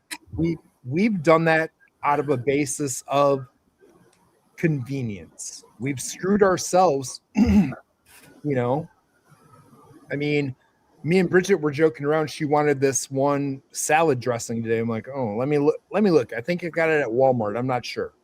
I looked. I found it at the store, $2.48 for a bottle of salad dressing. Cool. The same Walmart app has that bottle for $7.98. Yep. Yeah. And there's idiots that will just take the $7.98 and put it in their damn cart because they don't know better, because that's what the algorithm gives them for it. Yep. Well, you got to remember during COVID, people were getting anywhere between $1,500 and $1,700 a week for staying at home. Yeah. But you know, it goes to say, like, you have like I think one of the biggest detriments, like, is a really weird thing. Like, so I taught a class this last week. I did a women and whiskey tasting event, and there was this lady came up to me and told me she went and bought Old Rip. And I was like, oh, okay. You know, what? And she told me how much she paid for it. I like, are you serious? I mean, like, why would you pay that for that? Yeah. She's like, well, it was the best price I found. She paid $900 for her husband. And I was like, you paid $900 for Old Rip? I was like, you know, that's like really subpar. Like, why would you pay $900 for Old Rip? Dude, but it's like this is $99 at the distillery. Dear Lord. Yeah. But you know, when you look at the people that don't know, trying to catch something for a husband or a friend or whatever, they think 900 is a steal. And I was just like, are you out here? Like, seriously? Dude, I talk about that all the time because, you know, 3 years ago, me and Bridget got stupid lucky walking into Woodman's on random, like, days before holidays, like Father's Day, Mother's Day, and things like that, when they drop stuff. And it's buy one, we'd go in at the same time. We would get the Old Rip or the Lot B, and one was $59, one was $69. Now they've raised the prices on those, and it's now $149 and like $169. Still not 900. No. And I wouldn't pay. And there's still people, like you said, paying that because they think that's okay. But you know, I wouldn't pay $100 for Old Rip. There's no way. Like, why would I pay $100 for Old Rip? I mean, I understand why people do, but I think it's crazy because, like, it's not worth $100. Right.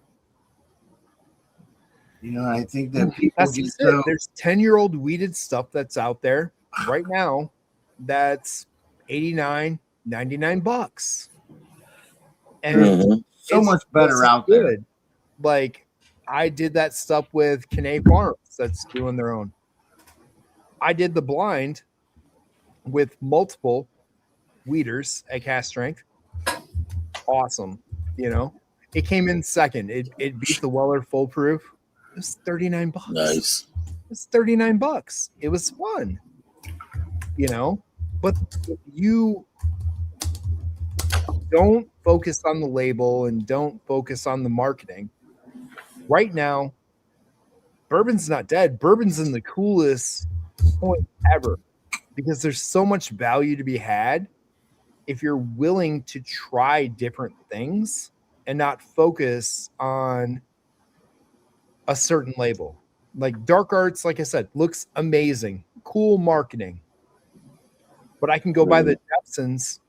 That's the same stuff, same barrels for $39. Or I can pay $199 for a Dark Arts. But you know, Chris, that's been like that for years, right? There's always been an alternative that's better. It just doesn't carry the so-called clout, right? Like, you know, everybody wants the big dick.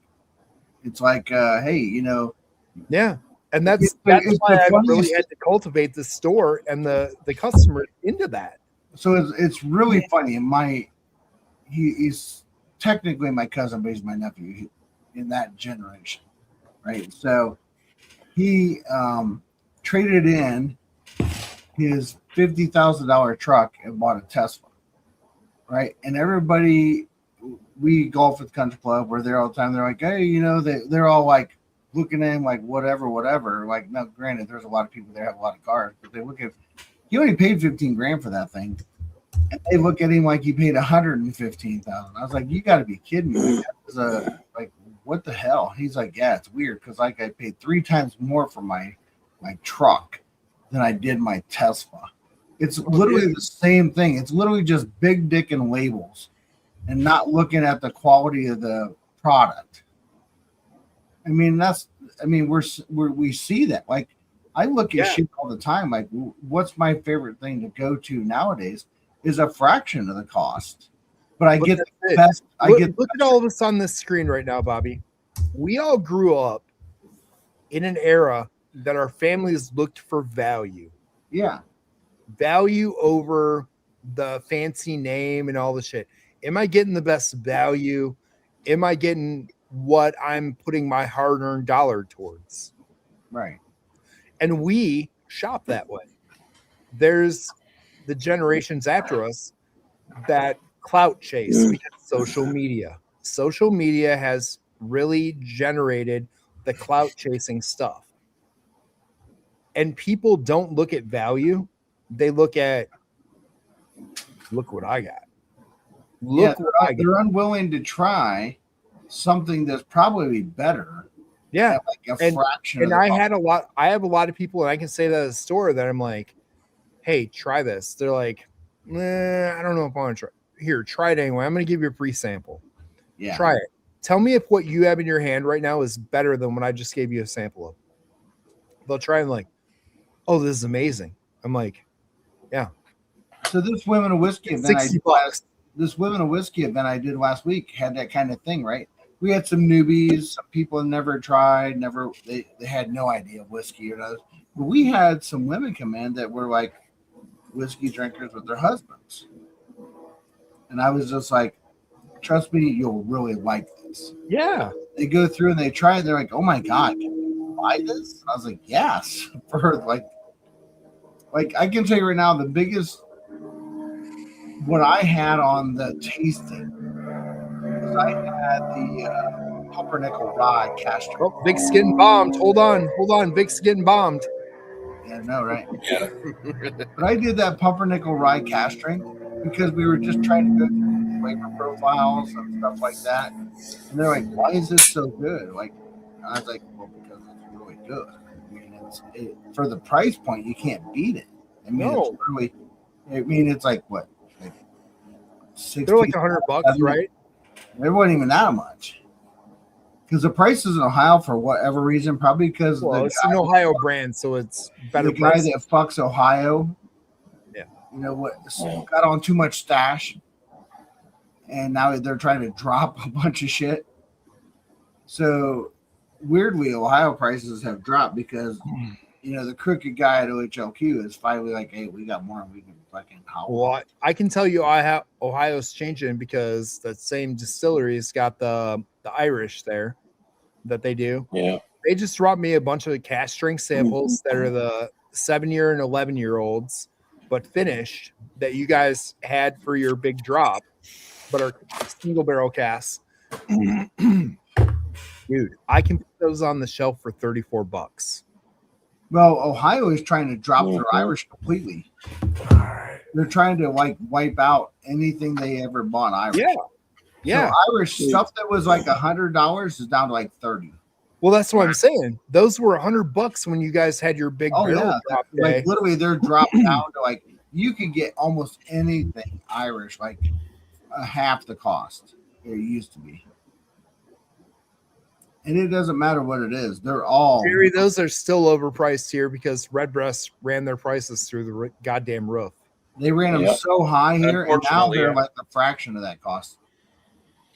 Every store around here has the limited Redbreast releases on sale because when the prices went through the roof, because they did the turkey and everything else, then nobody can sell them anymore. Right. Same thing here. That Missouri Oak was $200. I have places selling for $79 now around here.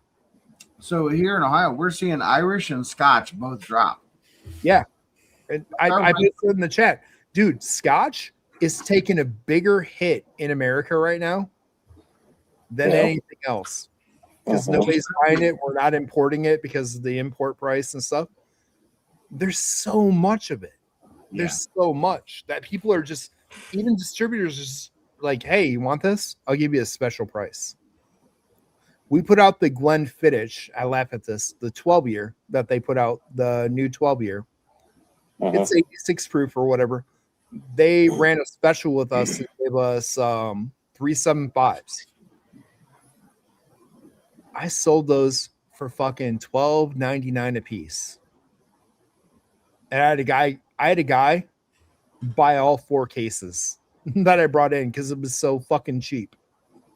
Yeah, we're seeing the same thing. Like, even the things that weren't really like you wouldn't think would drop are dropping. Like Ugadal was dropping.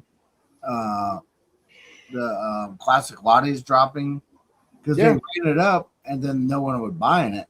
Yeah. Like in Ohio, it's usually more bourbon drinkers than anything. Bourbon, and then you see a lot of like, white spirits, clear spirits. And you're going like you're seeing shit drop and drop and drop and drop. So we're in the same boat. They overbought and no one's buying it. I mean, I see people coming back to bourbon that switched off here in Illinois. We were huge in the whole THC drinks and all that, and people were doing it. And what they didn't realize is, it affected beer big time, but it's starting to affect bourbon and stuff. But people are starting to realize that, wow, I was paying, $14 or $15 for craft beer, okay, at a 4-pack. I was buying my bottle of bourbon at $50. They're getting a 4-pack of their THC drinks right now because the prices went up. That are 12-ounce cans. They're almost $30 now.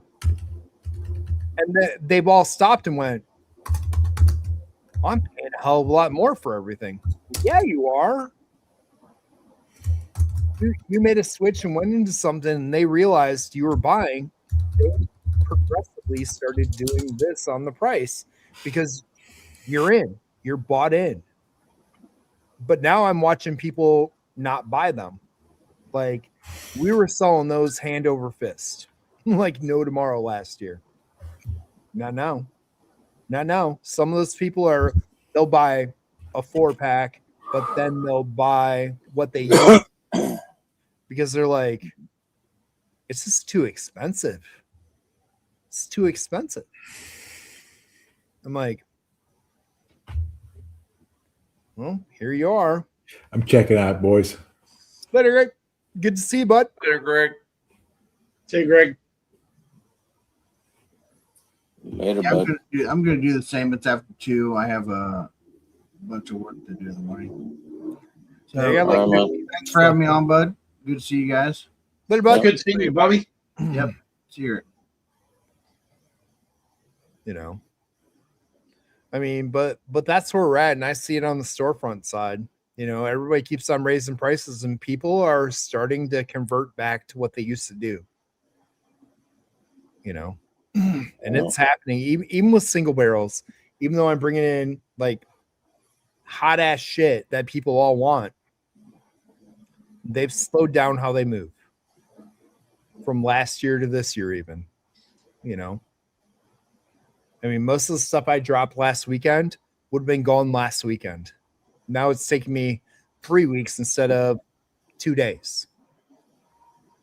And it's not because of quality. It's because people are cutting back on what they can spend, Yeah. And that's why we did a bunch of lower price stuff this year too. We have higher price stuff, but I mixed in a lot of lower price stuff because you need to. You have to. You can't keep on running the high end price stuff anymore because people are realizing there's more value out there. Yeah.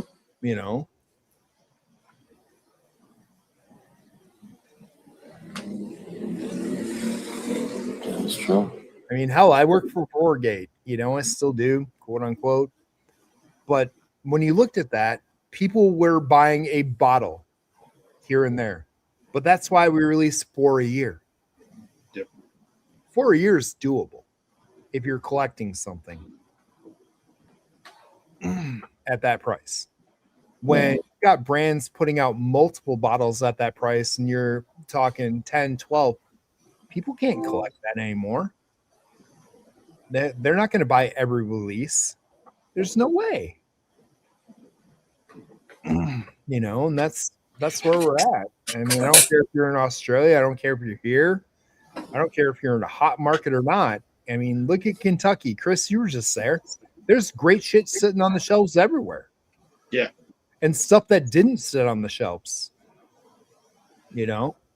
I mean, we sell a metric fuck ton of small batch.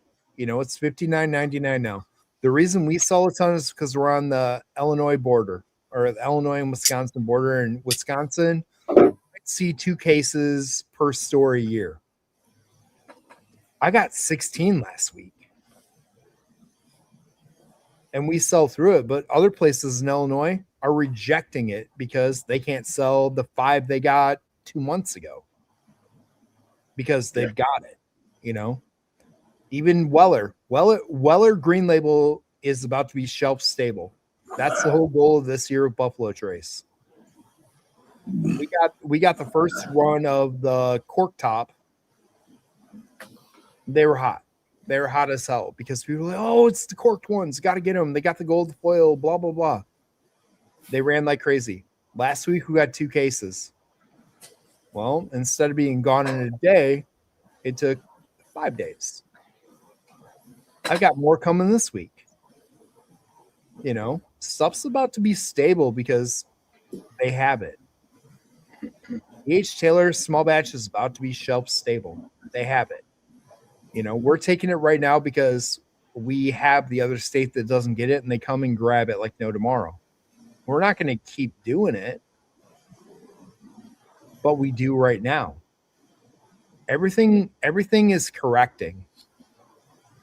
And the distillery's got to correct on these high priced items because there's a market for it, yes, but it's not for everyone. And we're going to see that, especially turkey drops the 16 year, you know, gold foil. If it's $500, yeah, there's a market for it, but it's not for everyone. You know, I got the Brook Hill 50% $500. Yeah, I got a market for it with a few people. But if I put them on the shelf, they'll sit there until that one person comes in and is like, oh, I need that. I can't put that on the shelf and have it sit on the shelf and think it's going to be gone in a week, like 3 years ago. There's no way.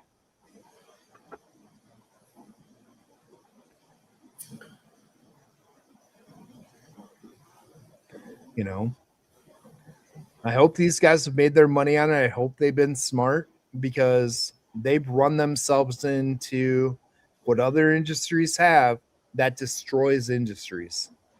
Yeah. You know,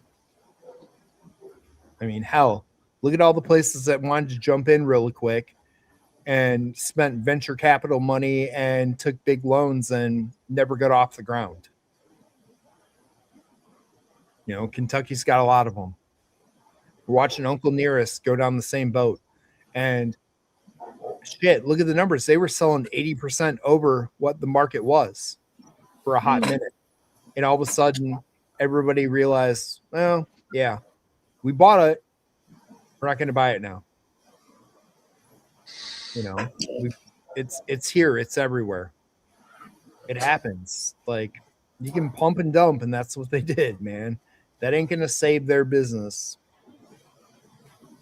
They would have stayed consistent, and I'll swear on this all day. If they would have focused on Uncle Nearest and his story over Fawn Weaver and being the next great thing in bourbon, they'd be successful.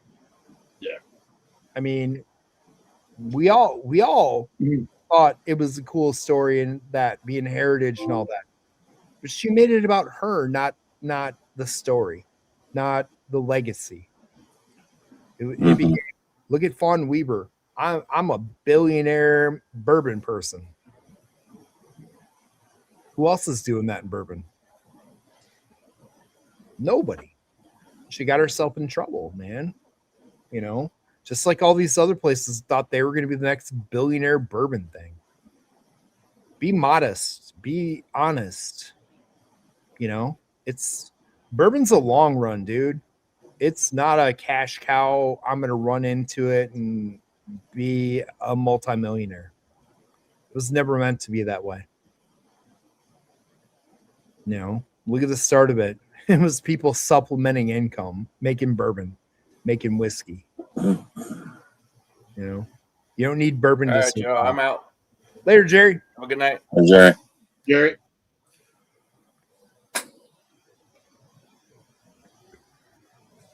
But that's where we're at. I mean, do either of you need to go buy another bottle of bourbon? Realistically.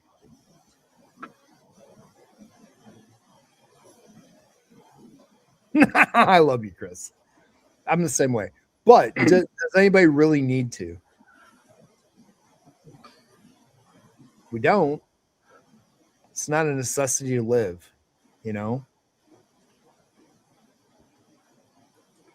I mean, we love it. We enjoy it. Yeah. So there's a market, but it's not a necessity to make it. You know? We overinflated the real true value of it. Yeah. I've been saying that for a lot of years.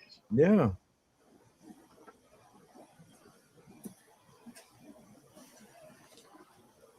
You know, shit shouldn't be over $100.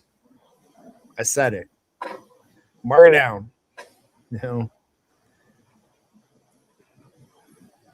under $200, I think the three of us on this stream can justify something for $200. We really want it. Mm-hmm. Because of who we are. And we've been in it long enough. Now, what if I say 300? Are you gonna think about it a little more over the $200 purchase? A lot of times, yeah. Right? Yeah, maybe. I mean, that's where I had just in DC. I had an opportunity to pick up a bottle of the presidential choice rye for $230. Yeah. And I was like tempted. But is it that much better than the single barrel at 89? No. And that's where but it was if it was like about 150, I would have been all over. Dude, hey, when president, and we had that conversation, I had that conversation with my Brown Foreman guy 2 weeks ago. When presidentials were that 150 range and you got the opportunity randomly to get it, it was a no-brainer. Yeah. Now when you walk in there at almost 300, and now they're like 7 and 8 year old, and they're not 10 to 12 year old. It's kind of hard for me to say yes.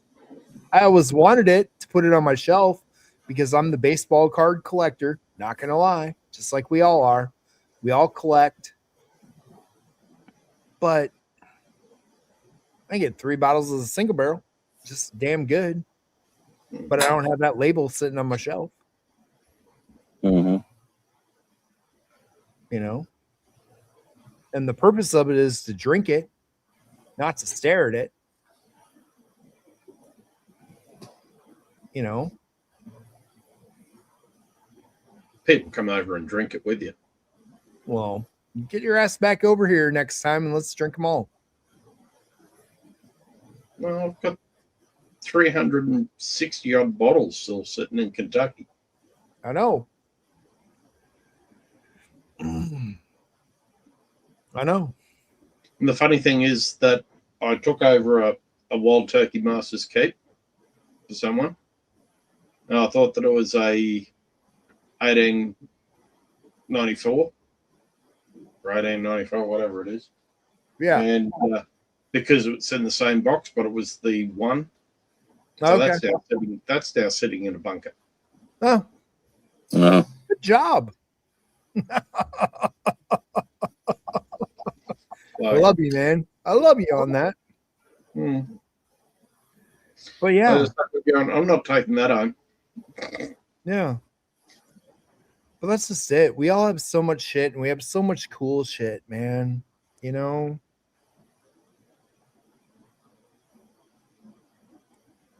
I love whiskey. I love the industry. I love the fun of it. I love the chase. I love all the stuff. But like, they're pricing it out of all of us who do that's range. Yeah. You know? Yeah. And it was never meant to be that way. Well, it's like over here, friend of mine who we're going to catch up with on Saturday, he picked up the 6 bottles of the Weller 18 at the duty free here in Brisbane. Yeah. Those are like 500 there though, right? $12.99 Australian. Oh, so fuck. about 750, 800. Oh my God. That hurts. Yeah. That hurts. But you know, like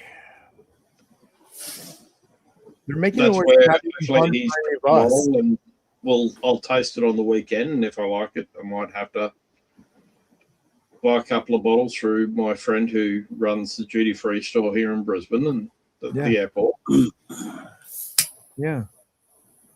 But I mean, the pricing's making it not fun for any of us. No. And it's stopping us from buying things we would buy and the volume we would buy. And that doesn't help when we're in a, you know, they want to say a glut and everything else. We're in a glut because we had all the investment people that contract distilled and did all this stuff. It's not the main ones. The main guys were distilling and selling to them. Now they're buying their stuff back at pennies on the dollar, which is amazing for them. Yeah. You know, they're buying it back, pennies on the dollar. It's great. Yep. But they're still charging us, you know, 20 on a 10. Yeah. You know, they're getting it for penny on a dollar and they're charging us 20 on a 10. That's where we're at the problem. It's corrected one way, but it hasn't corrected the other. I mean, I would love to continue to collect cool shit,